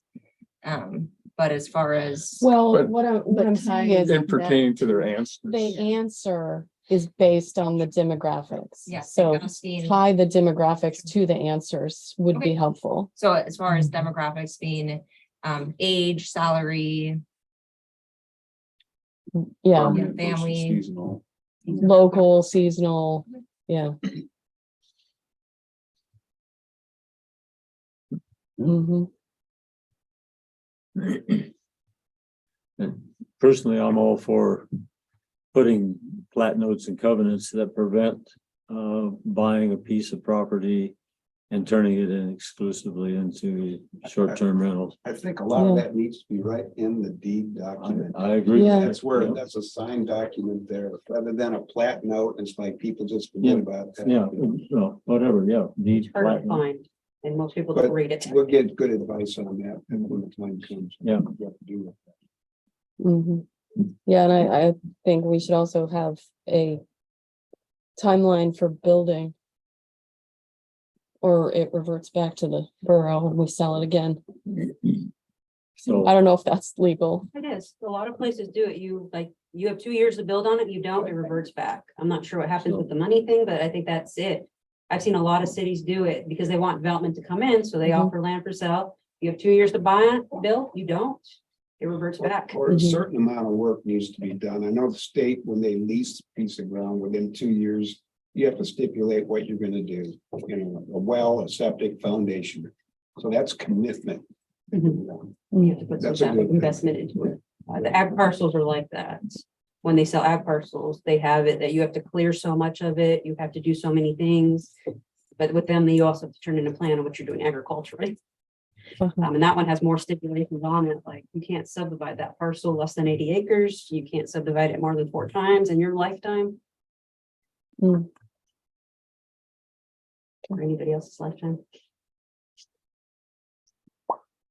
another thing to consider is allowing a group of lots to do community water systems, individual septic systems, community water systems. It's real simple to do. How do you keep the water from freezing? Bury it deep enough and heat trace it. Circ lines. And Do it circ in pumps. Anderson, they do it in Clear. So what happens when one of the neighbors' kids dumps a bunch of diapers down? I said water systems, not Oh. septic systems, individual septic systems, community water systems. Okay, Because that can cut $25,000 off of the cost of building a house. That sounds like a pretty good idea. Wells are expensive. Yeah, well, not only that, but then you're also the maintenance goes to the group. And the group, has to agree to ahead of time to share that. yeah, you would have to, how would that be treated? Water treatment. I think I'd rather see them like. Yeah, they go. Community water system, septic system. It would be a small integrated drainage system. You just need to do it. You have to have And an then now you engineer, also have community a water plan around system. how where that part of So land. that's already community versus where the well, sewer and everything's septic. houses we can build. things. Class C system, 150, People just want to. up to 25 people. I see. Over 25 people has to go to I don't know, 200 feet. stipulations. I know, that but change it all. the regs are there. It's a pretty simple concept to do. But it saves money. Community water systems, like every house is on one system, not just a community well. But you have to go get your own. everybody in the subdivision's got their own well and stuff. Yeah, I know they do now, but I'm wondering about this. What he's talking about, if it's not just like a community well where you're dry, your house is dry, but you go get your own You know, water. the Tri-Valley subdivision was designed specifically for that on cul-de-sacs, Mhm. but nobody did. Well, Nobody took it. it's, you know, it's the kind of thing you could build into a bunch of 1.25 inch lots to get the higher density of residential thing. You know, put 6 of them on a community water system. There's enough room for that many septic systems. And with separation distances, but you start to crowd out the number of wells you can get. So if the well ran dry and you gotta go deeper is the idea. Well, Yeah, I mean, rather than try another spot. well, okay, what's gonna, you know. I mean, can it happens anyway, Yeah. whether it's a community system Yeah. or 6 individual wells. If it's in an aquifer and it goes down, they're all gonna go down. Yeah, So allowing that kind of development could be a code amendment, frankly, of our subdivision code, which does require that minimum lot size for just that purpose so that everybody could have a well, right? You know, if we saw cause, if somebody came to us with, hey, I've got this development plan, but I want to put in this shared water system, you know, we could have a way to address that. I don't know that we need to deal with it in this process, but you know, we could address it if it comes up. And yeah, I think in the long term, we're gonna have some need for some higher density things here in parts of the borough specifically, you know. Oh, I mean, the reason I brought it up is if we want to do a higher density residential permanent, full year-round residential thing. It's one of those things that would save each one of those lot owners money. And almost assure that it stays in that type of use. And, you know, that'd be easy to keep that cluster of lots with, deed notes, whatever, deed restrictions. And, the permitting for that from ADEC is simple. All you need is an engineer's plan, and it shows that you've got the proper separation distances. Okay. And similar along those lines of lot sizes and separation distances, you know, as we think about lot sizes, I know it's a little further along. I'd like the idea of community survey, but you know, we were kind of talking about 2.5 acre lots. I think it's something to consider that subdividing a lot can be attractive. And you know, if it's 2.2, then you can subdivide, right? But if it's 1.75, you can't. So I just think that's something that we should be considering as we go forward on lot sizes, whether you want them to be subdivided in the future or not.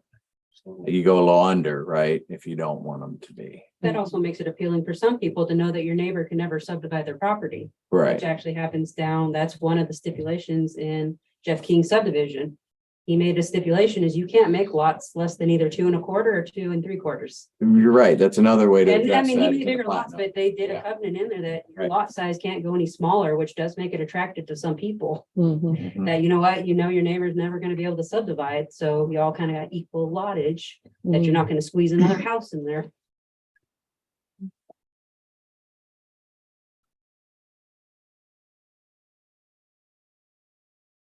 Well, are we ready for the regular meeting? oh, yeah.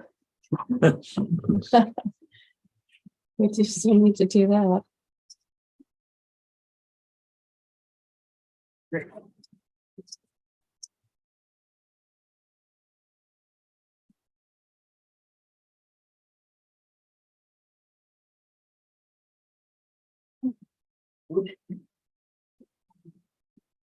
have a little training on our road. I don't want to get there. When you pull in. Yeah, I'm not gonna, yeah, well, no, for personal, we were just, Andy and I were talking. for snow plowing Would be to Yeah, cut some whenever. trees back, maybe like. Okay. 5 feet off of the road, you know. Why don't you, Well, we need to. get them ask in and take actions. Okay. All meetings, except for Tim Colvin right there. Yeah, and I the- call the meeting to order at 7:36, the Denali Borough Planning Commission regular meeting on November 16th. Roll call, please. James Moore, Here. Susan Braun, Here, Baxter Mercer, Here. Eric Haugen, Here. Steve Jones, Here. Mark Minky, Here. Kesselton Tench. Here. We have a quorum and a full house. Yay. Okay. Are there any public comments?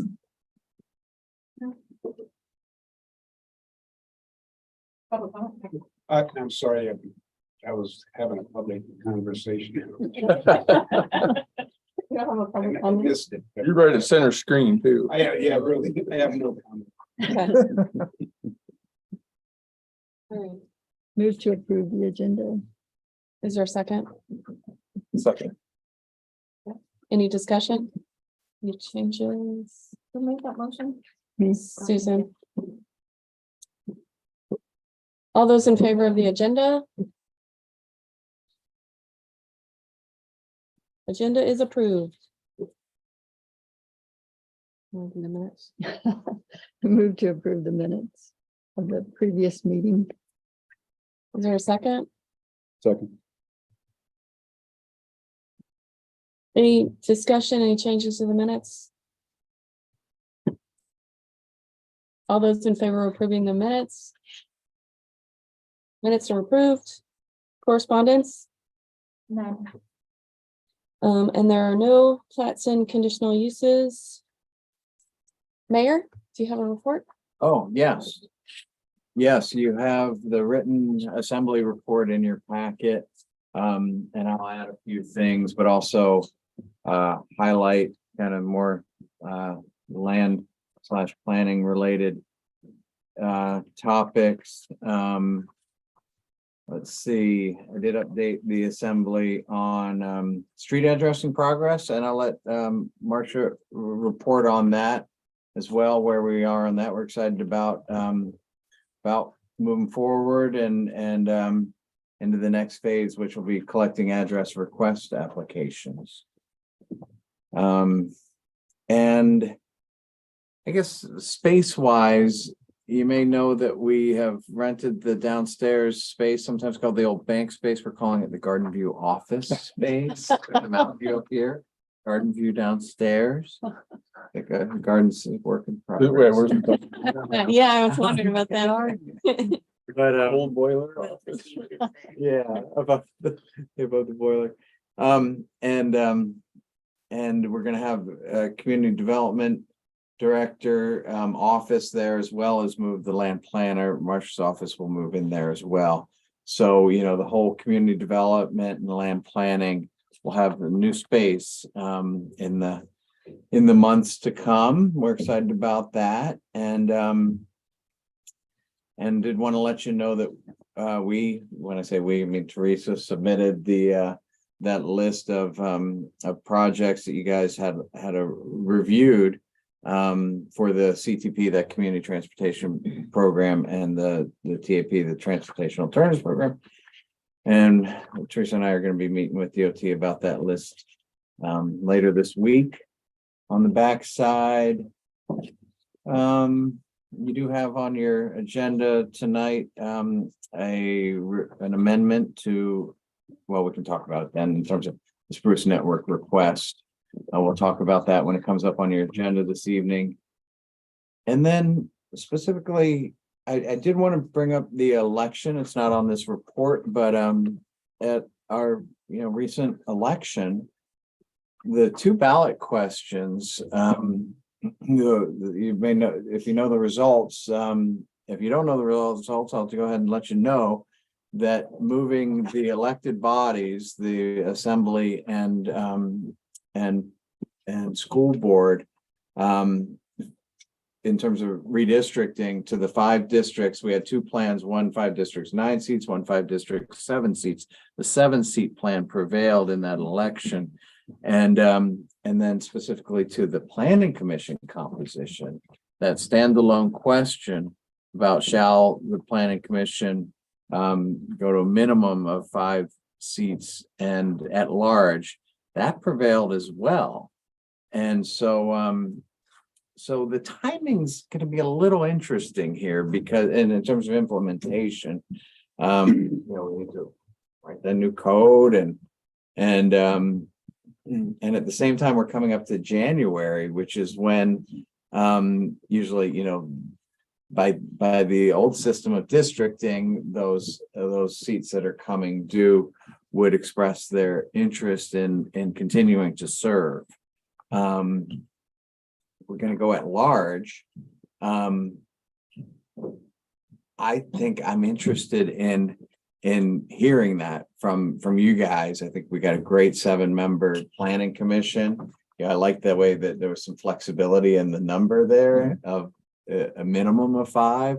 We've got 7 now. It's working really well. We got 7 committed good members, and of course an odd number is what you want. So I'd be interested in soliciting that information, that commitment from you, at least for the next year. Really, is let's just look at it that way right now, because we're kind of figuring out on the fly in terms of implementation and the timing. But that'd be good information. And so feel free to let me know at the end of the meeting or email me, and we'll get it down in writing. And appreciate your service and continued interest in serving on the planning commission. And yeah, I think the planning commission's, you know, going to continue to, I think long term, I think the outcome of the election, I did support those outcomes. I think long term they'll be served well, these bodies, both elected and appointed, like the planning commission is. So a couple other things about the assembly meeting. They did, let's see, they had a couple things that related to the planning commission. One was a real simple code change. I think I told you about the last meeting. It was the just renaming the title of chapter 915. When we redid 915 but we kept the old title, which was zoning local option. And today, you know, we're zone general use, right? And that's a section in that zoning chapter. Local options, a portion of that title as well, a chapter of that as well. So so the simple code change was to strike local option from the title. If you want to learn about the zoning of the borough, you go to the zoning chapter. You don't go to zoning local option. Local option is within that. And let's see, they are working on allocating the match for the Healdsburg Road rehab, which includes those wide shoulders. They passed a resolution accepting new federal funding, which comes with little to no strings attached. The only strings attached to this federal funding is that you can't use it for lobbying purposes. You can truly use it as you would any revenue. It's kind of the last gasp of the ARPA, the Alaska Rescue Plan. I've been calling it the public lands ARPA piece and tracking it all along. And the name of it is the Local Assistance and Tribal Consistency Fund. The allocations were decided upon at the end of September, and we've already received our first of 2 tranches. It's going to be about $1 million. It's 2 $400 and some $1,000 tranches. And the Assembly passed a resolution accepting these funds and stating an intention of use. And our idea is that we will maximize the use of these funds. These funds have a particularly interesting characteristic in that they can be considered at non-federal. These federal dollars can be considered non-federal for the purpose of matching. matching that, finding that non-federal match for projects that can include transportation projects. And can include some of the different projects that we've been considering for, for application. So they passed that resolution, and, we're gonna have a little pot of money that can be used as a match for grant applications. And they did pass a resolution supporting the expansion of broadband in the area. So I'm going to let you know about that, and I'm happy to answer any questions you might have.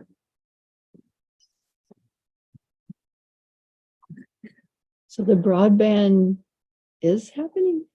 The MTA is applying for that $9 Oh, in my million? report? Yeah, I didn't highlight that in the report. But in the report, yeah, I did let the assembly know that a particular grant proposed project, it never got to the application phase. It was in development, and that was under USDA's Reconnect program. There's a lot of broadband money coming out of the infrastructure bill. And yeah, we worked with MTA on the development of that proposed project that would have served the southern part of the borough, about mile, actually south of the borough line, from about mile 186 all the way up to 235.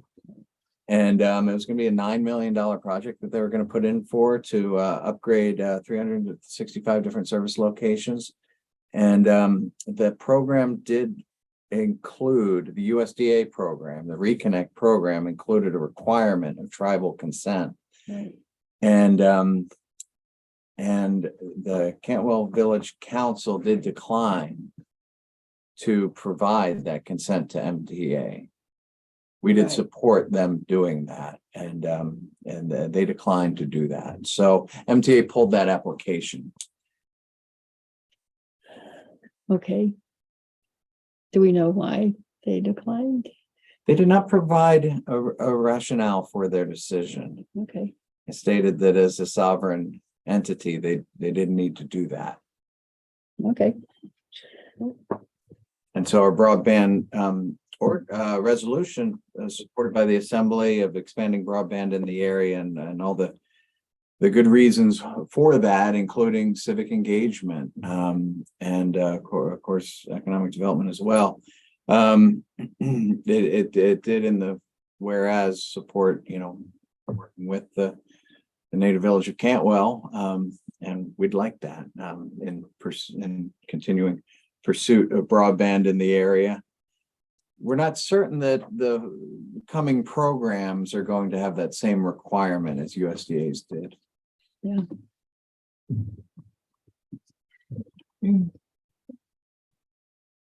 Any other questions for the mayor?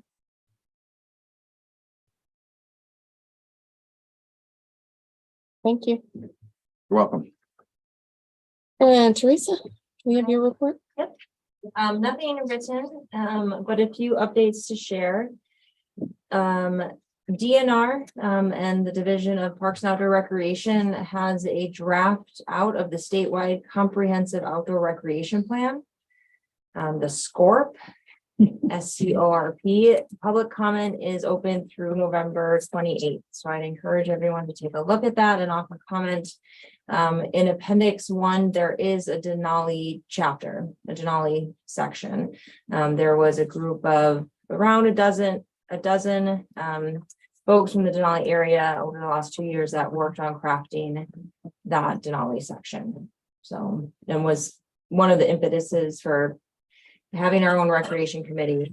A lot of the projects identified in this plan were certainly ones that we wanted to look at more on a local level. So that's open through November 28th, the SCORP. We have a community health needs assessment public survey out right now. For anyone at the vaccination clinic last week, you were handed a paper copy. I have paper copies. If anyone wasn't there and wanted to fill out the survey, the health needs assessment has been going on since the summer with our public health intern. to identify gaps and disparities in public health and services in our borough to hopefully advocate for future funding and such services. So the survey is the last piece of the information and data we'll be collecting for that assessment to be completed. So I have a pile right here. One of the things I'll just share is that we do have it on our radar to look at grant opportunities that could potentially help fund things like a subdivision development, whether it's roads and et cetera, whatever, is decided that would be invested before the sale of those lots. There's a defense community infrastructure pilot program I'm looking into. The idea is that it supports families of the installations in the borough. So it would be clear Space Force Station. And so working with the program manager of that project to see if increased housing, would meet that need and support families of the Space Force Station. Since Clay didn't mention, I think I'll mention the DOT RFP. Go for it. So DOT got funding and they are going to be doing a Denali area airport study. I'm just going to read directly from their notes, so it's somewhat disjointed. So this project will conduct planning study that will analyze airports in the Denali Borough, including Clear, Gold King Creek, Healy River, Kantishna, and Summit, to identify and propose alternatives for the most suitable location for site or sites for future aviation investment in the area. They specifically highlight that the Healy River Airport is in need of rehabilitation, and Denali National Park's Kantishna Airport is seeing increased use due to the polychrome landslide. Infrastructure needs are changing in the area, and the study is the opportunity to provide technical planning and guide future airport investment. And so again, the study is meant to identify the airport needs of the Denali Borough area to determine the most appropriate airport site or sites for future public investment. Recommendations from the plan include evaluation of alternative airport sites to serve the Denali Borough areas. So DOT will be undertaking this study as a phase one, looking at current use, current needs, issued at the various airports, and then looking at where if investment in alternative locations make sense to lead into a potential phase two or a plan for phase two of a wind study. So that's the update from DOT on Denali airports. It's been they've identified it as a needed study for a long time. So, and I think current and conversations happening now are certainly shedding light on that needs. And that is what I have for you tonight. Any questions? What's the time frame for the airport study?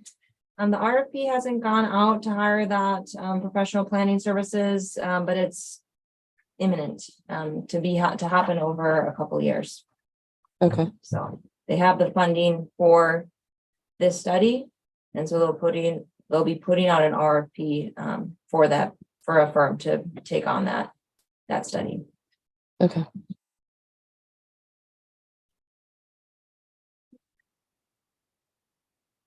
Any other questions? Anyone want a survey? I would like a survey. I'll take a couple. All around, yeah. Oh, I'm just gonna, if you have other neighbors and friends, I'll just pass them down and take as many as you'd like, and there'll be a digital copy eventually as well, but any paper copies can just work their way back to this list. I was told that they were hard, but they are certainly meant to be thought-provoking and Pretty thorough. pretty thorough, and pretty big topics. Mhm. Okay. Maybe we can get them to look at the new lignite airstrip, there's a span down there, Oh, it says aviation research. Yeah, that's not brought up. Yeah, was their DOT managed. Yeah. Could that be a state airport? Funding. Well, roads, if infrastructure. Summit gets funded, we don't see any of it.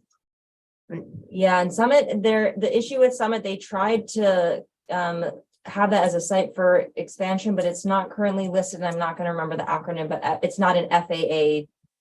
Doesn't fall under FAA category, so it's doesn't qualify for the funding they would need. So, It's not in the borough either, so, yeah, just part of it is, right? no, none of it Oh, okay. stops right at the northern, Is the access road? nope, the access road is just outside the borough. Okay. And the end of the airstrip is right at the line. Right at the line.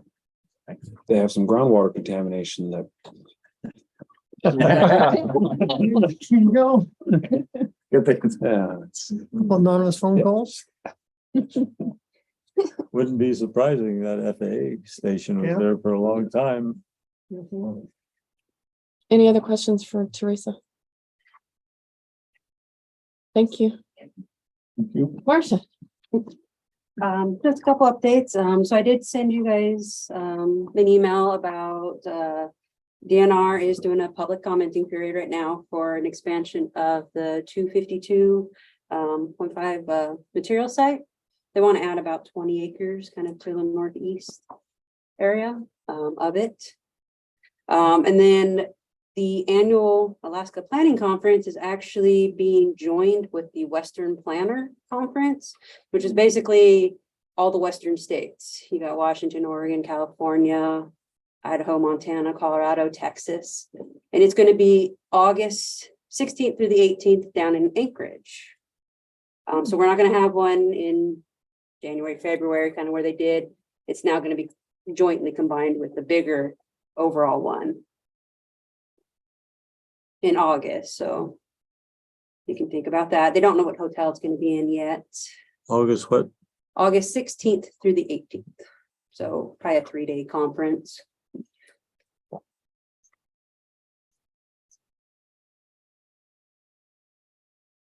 That would be interesting. Yeah.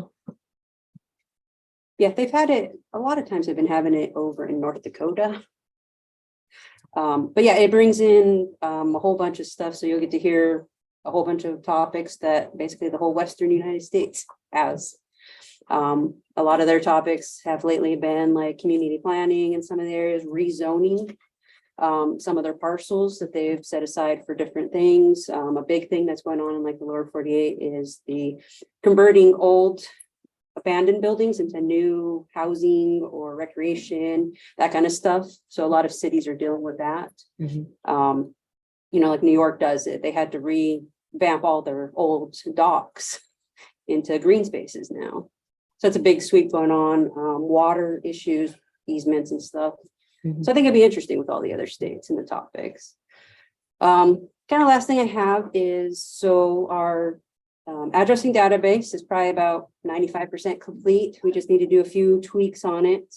I need to finish doing a couple tweaks on my application and then I can open it up. So I'll have a residential / kind of home business application for some people and then a commercial operation business, because there's a few more questions I need from them, especially if they have multiple buildings, more roads, multi floor type of stuff. And then I'll have a paper copy for those who don't have the internet. So my 2 will be online, an online application that you just fill out and submit.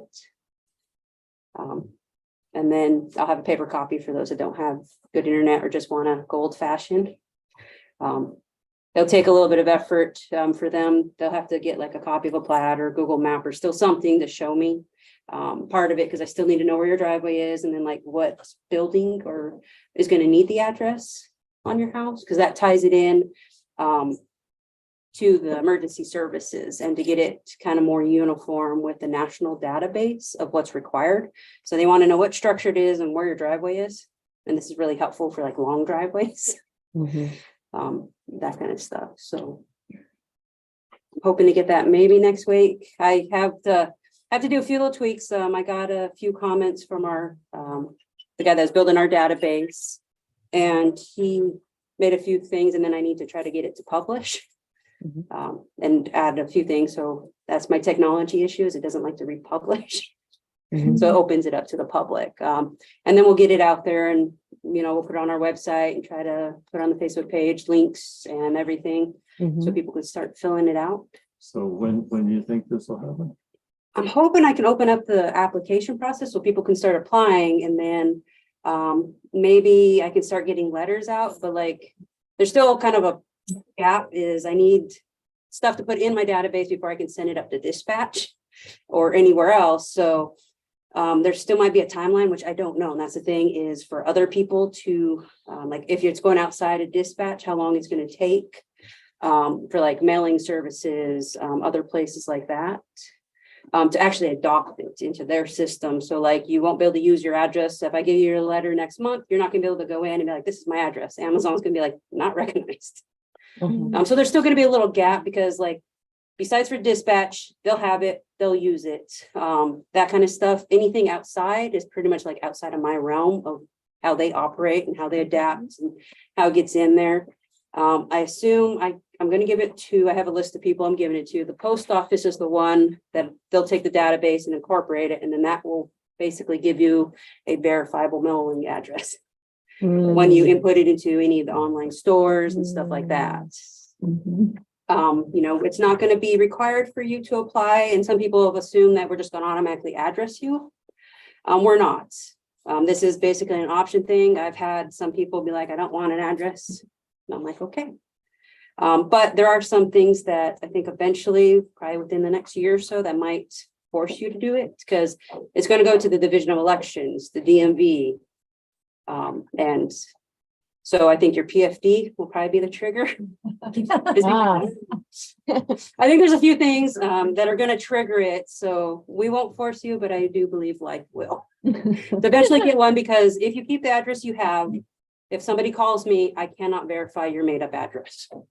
Even if you've used it for the last 60 years, it's not one I assigned. I can't verify it. It doesn't match. And it's also not going to match our system. And so you might encounter some of that. If people do continue to use it, they might encounter it with dispatch. They're going to ask you what your address is. And if you give them one that's not in their database, they're not going to be able to use it. So they have to get more data, slows down time, that kind of stuff. Hopefully I can start maybe giving some people some letters. I've had Allison, she was trying to help me gather some information of who you might have to actually take your letter to, who you might be able to go online and officially change your address, that kind of stuff. And then there might be a few places that might be a little more tricky. So they're going to need the official letter from the borough, your mortgage, the bank for mortgages. Hopefully they don't call and try to verify it because they'll get the letter. But that's one of the bigger ones I have is when people try to change their address, they call to verify the address, kind of thing. So we've been trying to figure out that and just give a list. So that way you have, you know, who you need to do it to, take your letter to, who you can do stuff online on your own. And yeah, and then I don't know, there's still a few things like outside of our realm. I'm not sure how long it's going to take them to adapt to it. But I don't want to start giving you letters until I send the first like database up to dispatch, because because somebody's going to try to use their address and if dispatch doesn't have it. So maybe in January, I might be able to give people some letters and dispatch will have the first batch. It also might depend on how many people apply for an address.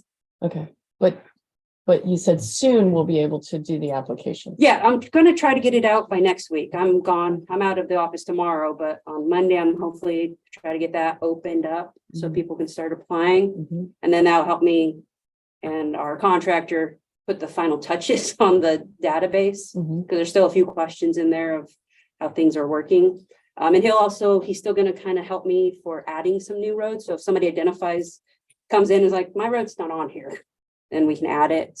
Because there's stuff that he had to do for the database to make it match that it's easier for him to do it than for me to try to figure it out. And that can help us also when I start getting applications, I need to verify information. And that's one reason why we're having people apply versus just assigning a new address. Because the only way I can assign you an address is to look at an aerial image. And most of what we have is from like 2015. So I can't tell the difference between your house, your garage, your greenhouse, and where your driveway is, what's a driveway versus a trail versus a utility easement, which could be a fire line too.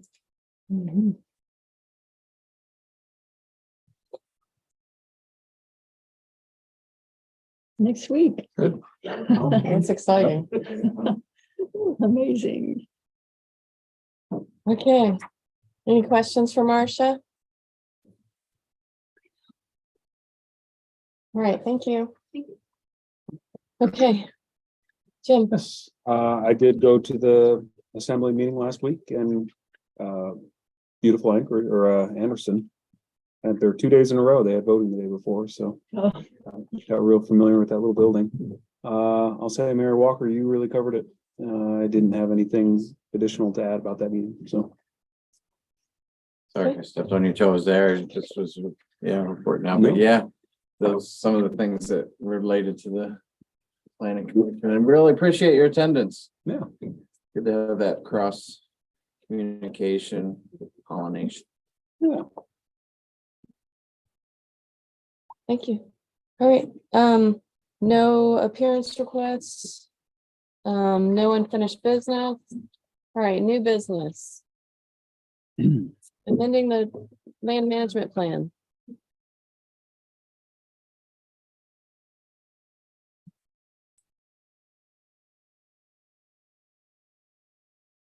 Yeah, thanks. I'd be happy to kind of speak to the genesis of this, and that is towards their goal of establishing a community recreation center in the Healy area. The nonprofit Spruce Network requested the borough consider the potential use of borough-owned land on the south side of Healy's School Road. The borough came up with a process of amending, looked at the process of doing that, right? Considering that, and we will plan on seeking an amendment of the approved management intent of this land, which is currently restricted to school use, to school function.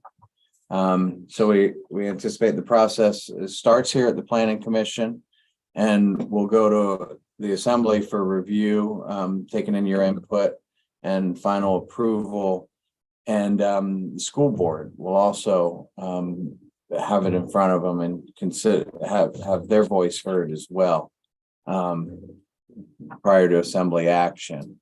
So so you've got the one pager on it. It's just one page out of the whole plan. And so yeah, we've got the two tracks. You can see the little map there. You got tract E, that's the big parcel, the 52 acres, and keep that classification at public facility, and keep the management intent to maintain for school use indefinitely. And the rationale and notes, keep that. It says the school serves a vital service to the citizens of Denali Borough. Now we go down to tract I, and that's that 7.8 acres that's, well, right next door here. We'll keep that in the same land classification of public facility, and state the management intent is, not to dispose of it, but to retain for future public facility opportunities. And then additionally add to the rationale and notes, tract I's location serves to enhance options for recreation and municipal infrastructure. So kind of broadening the use, but still within a public realm of use. It's not specifically for school only, is the amendment that we're ask you to consider. Or is somebody gonna write up a resolution? Yeah, do we need a resolution or can we just make a motion? A motion to recommend amending the management intent as presented for the assembly it will bring that to the assembly and let them know that the planning commission approved that motion. Okay. I move that we adopt or send a resolution to the assembly to adopt this presentation. Thanks, but we're not sending a I'm resolution. not sending a so just resolution. motion. Just A A motion, motion to amend the, a motion to amend. The planning commission approves this amendment. okay, is there a second? I'll second that. We have 3 seconds. I'll withdraw mine. I'm withdrawing mine. You think we got the motion well enough? Oh, yeah. It was clear enough? Question on it. So that, Yes. so it went from 63.44 to 59.825. Is that a typo or did we It's not lose? a typo. Marcia might be able to speak more to it, but the in green also corrects the true acreage. So it wasn't So- 63. Correct. The green reflects the true acreage. Sounds like some sort of And I will, flood you know, plan. it you guys says put that- area approximate in the title of that column. So Got it. Where we've gotten closer to actual. So then does that mean that that bottom portion, if you go down kind of corner to 7825, it says acres down there, does that need to be adjusted as well before that goes forward? Because that still says Oh, yeah. 63.44. it does. Yep. So now 59, And then that, 825.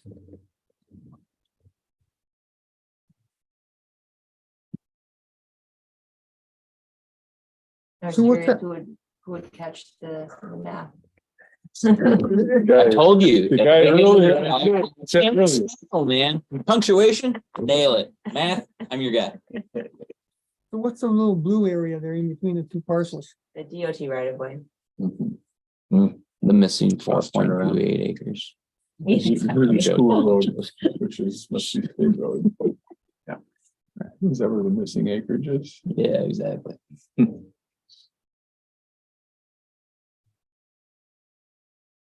Could be.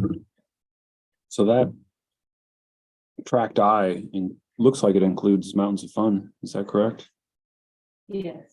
Yes, it does. And Spruce Network has plans to use this for. I don't know what Spruce Network is. so Spruce Network is a nonprofit here who really is kind of bringing other nonprofits together. And they, the Lions Club is involved, Tri Valley Community Library is involved.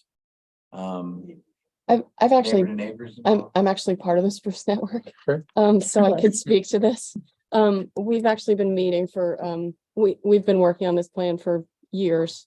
And the grand vision is a community recreational center that encompasses lots of different needs. Tries to address a lot of the needs in the community. So they've been looking at, we've pulled in the Lions Club and the library as different partners on this. And with the Lions Club, we've now looked at multiple different areas, and we like this lot because it's very close to the school and could really supplement some of the activities at the school and alleviate some of the issues that they're having with the multipurpose room and actually have a theater and things like that, and actually be able to serve as more of an educational space and also have safer indoor track practices and things like that instead of doing hurdles in the hallway. Hallways. Yeah, so there's a lot of advantages to having it so close to the school. And the changing the management intent allows that next conversation to happen of the, how that site could be considered and how it would be leased, sold, rented, et cetera, for that, but also other interest in the future, hockey, municipal. Yeah, this was the first step to be able to have that conversation, was to broaden it beyond the school use.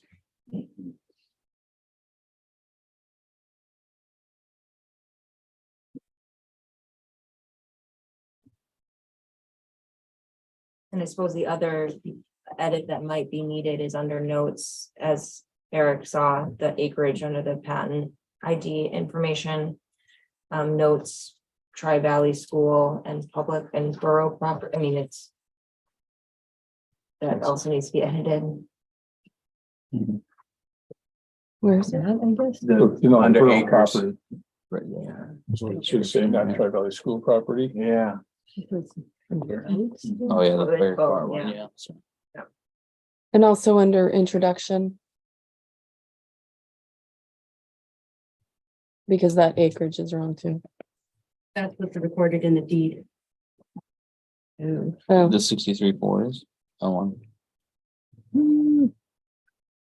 So where'd the other acres go? Right away. Probably that right away. Yeah, Mhm.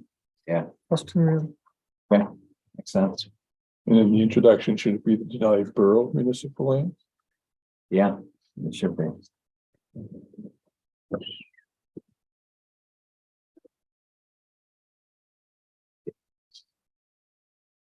I can't read any of the writing at the bottom. yeah.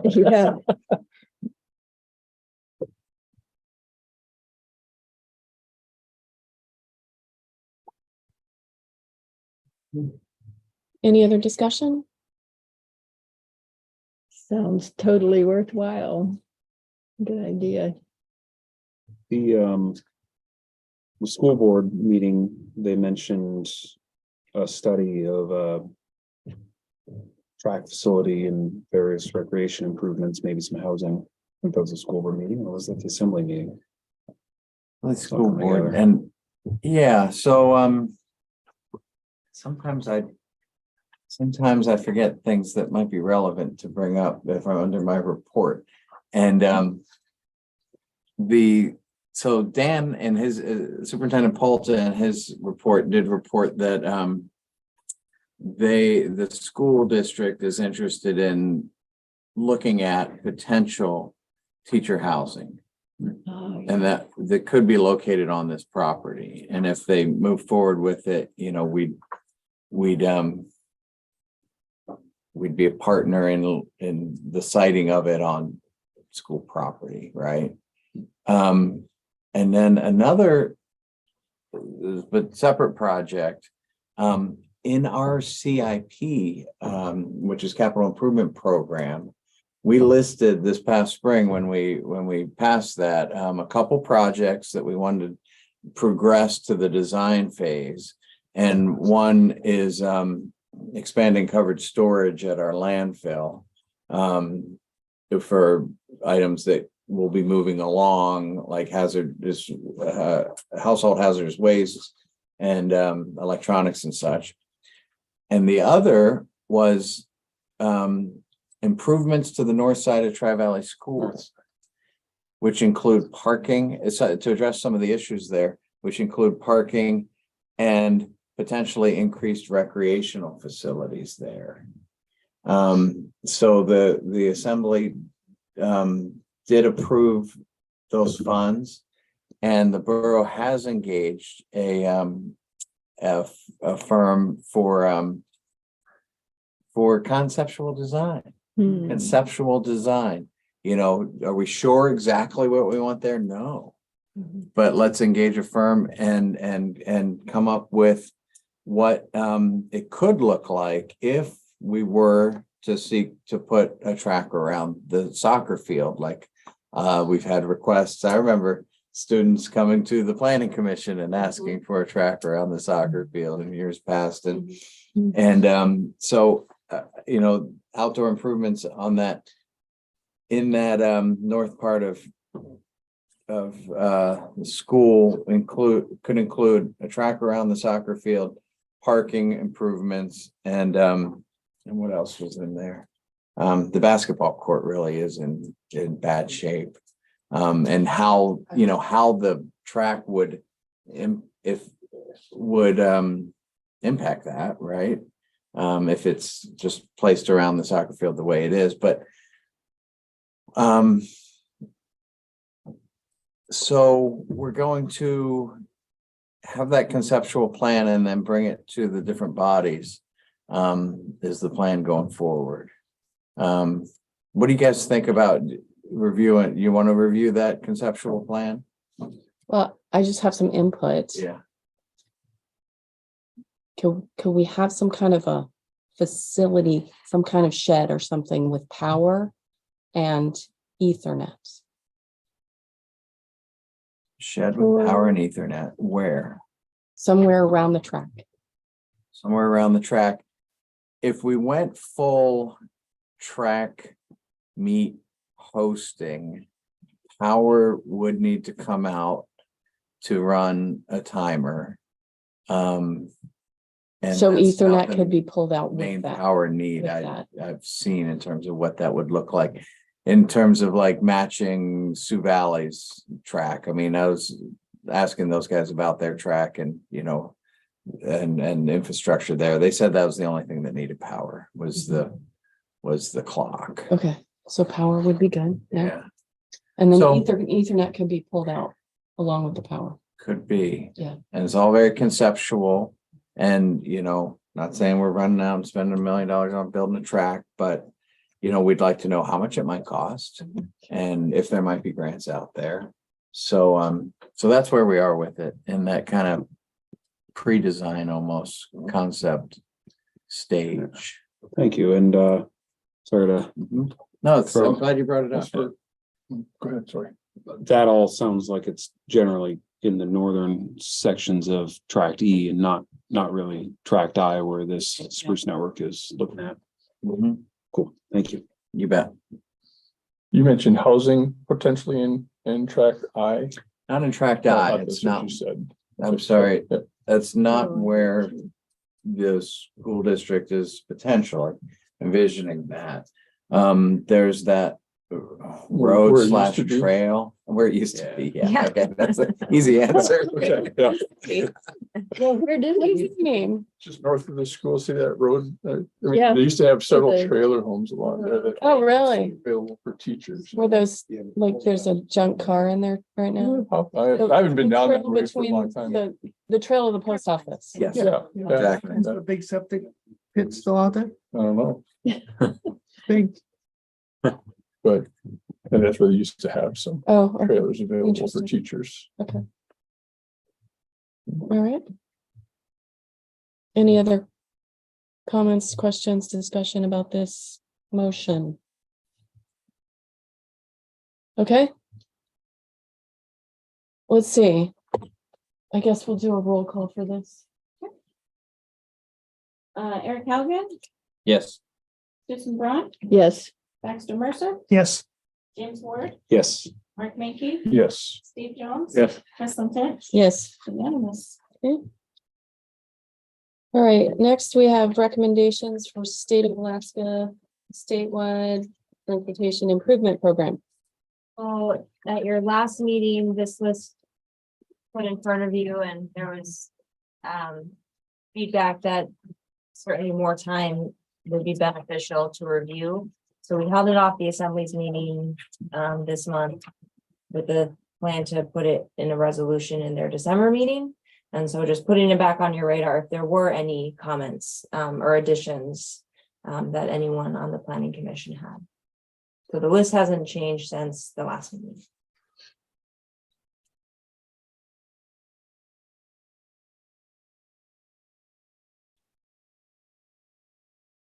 so reconstruction means what as opposed to resurfacing? So they are reconstructing the Healy Spur Road. They are completely taking it to gravel Yeah. and redoing it mean, wider. What it sounds like. Yeah, resurfacing would be like what they did on Yeah. 10 years ago. Yeah.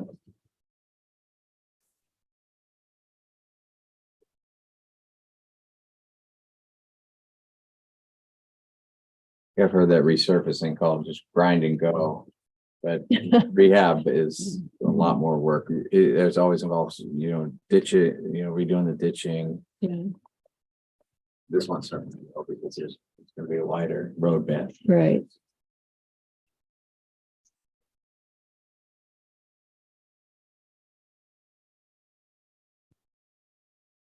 we, these community connector paths, they're ranked, right? There's a Mhm. top priority and lower priority. Yes.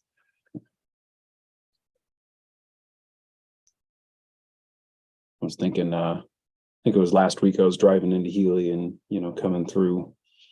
Right, coming into Fishers, you see folks on the shoulder, and it's a scary time of year to have somebody wearing all black just walking there. I'm excited for a community connected separate path. Yeah.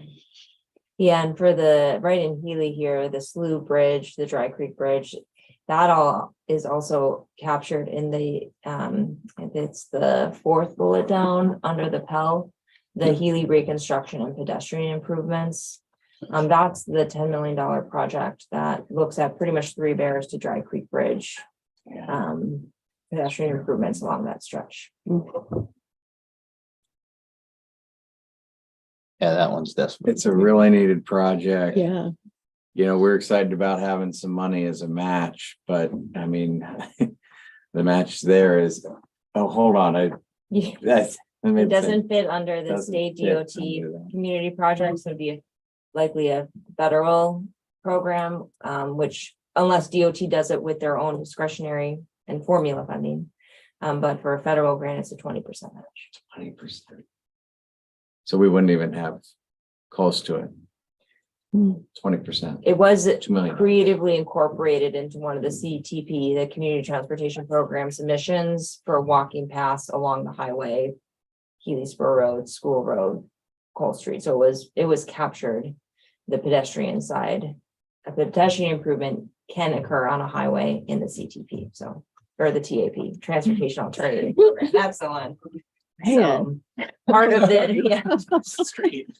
Part of that Glad Healy, you have- it was a program submitted that we resubmitted, and we'll be talking with DOT more Friday morning. Really pushing the pedestrian sidewalks in the school Healy Community Center area. Certainly wouldn't involve any bridge improvements and pedestrian safety on the bridges, but the main Healy walking areas.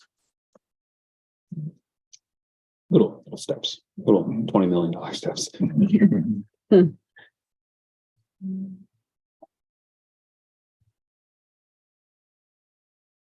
So is there a motion?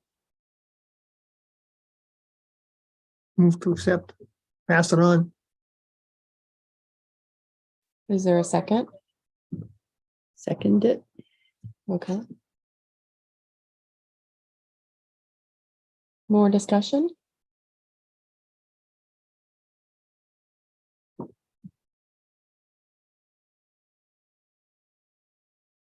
All right, we're ready for a vote.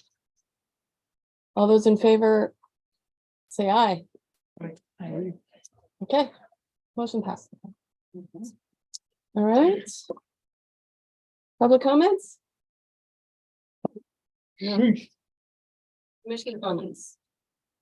Mark, I agree with Clay's comment earlier about the 7 members planning commission that we have. I think this is a good group. I enjoy working with all of you guys, and hopefully they won't cut us down to 5.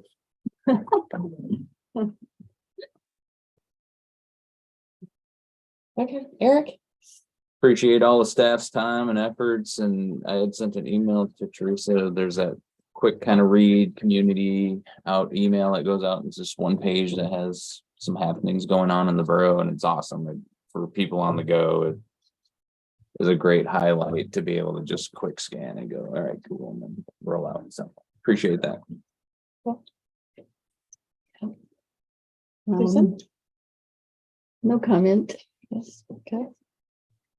I appreciate Teresa's time today. I called her and emailed her this morning and asked her to come to my class and talk about some of the things she's doing with the borough, and I really appreciate you taking the time today on just a whim. So that was really nice. Steve? So, well, as I've seen happen many times, it takes years and years to get some things moving. And the airport study is one of those things. I don't know, maybe 15 years ago, started talking about this. And the same people who are now wanting to do the study were the ones that said, no way this is ever going to happen. Oh, I thought that was interesting. Yeah, be patient. Jim? Yeah, it was a great working session. I had a lot of fun beforehand with the crayons, just brainstorming and then bringing it, hearing everybody's ideas and concerns and thoughts, and it's exciting. It might be another long time project, but yeah, looking forward to seeing it. Questions, more than written comments. I've had two people in the last 2 months ask me, since we were discussing subdivisions. We've said before, we gotta have this area reclassified before we can do anything, because general services. I don't know if we classified this as residential yet. But since the borough is now studying a subdivision, they assume that we have title, which we don't, we have land management authority. It's true.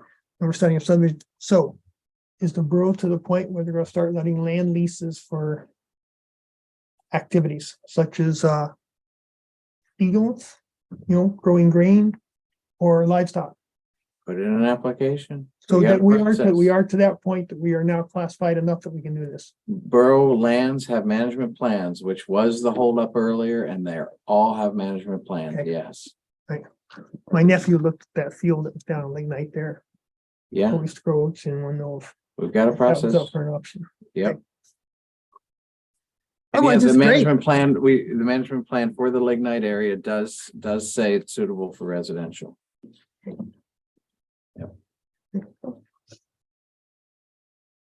Okay, thank you. Planning Commission report to the Assembly. The Assembly meeting is Wednesday, December 14th. At 6 p.m. at Denali Borough office. I could do that one. I will do that. Time and place of next meeting, January 18th, 2023. 6 p.m. Okay. And meeting is adjourned. Thank you. Wow. So you said you just used your phone. Been a blueberry on the ground, right?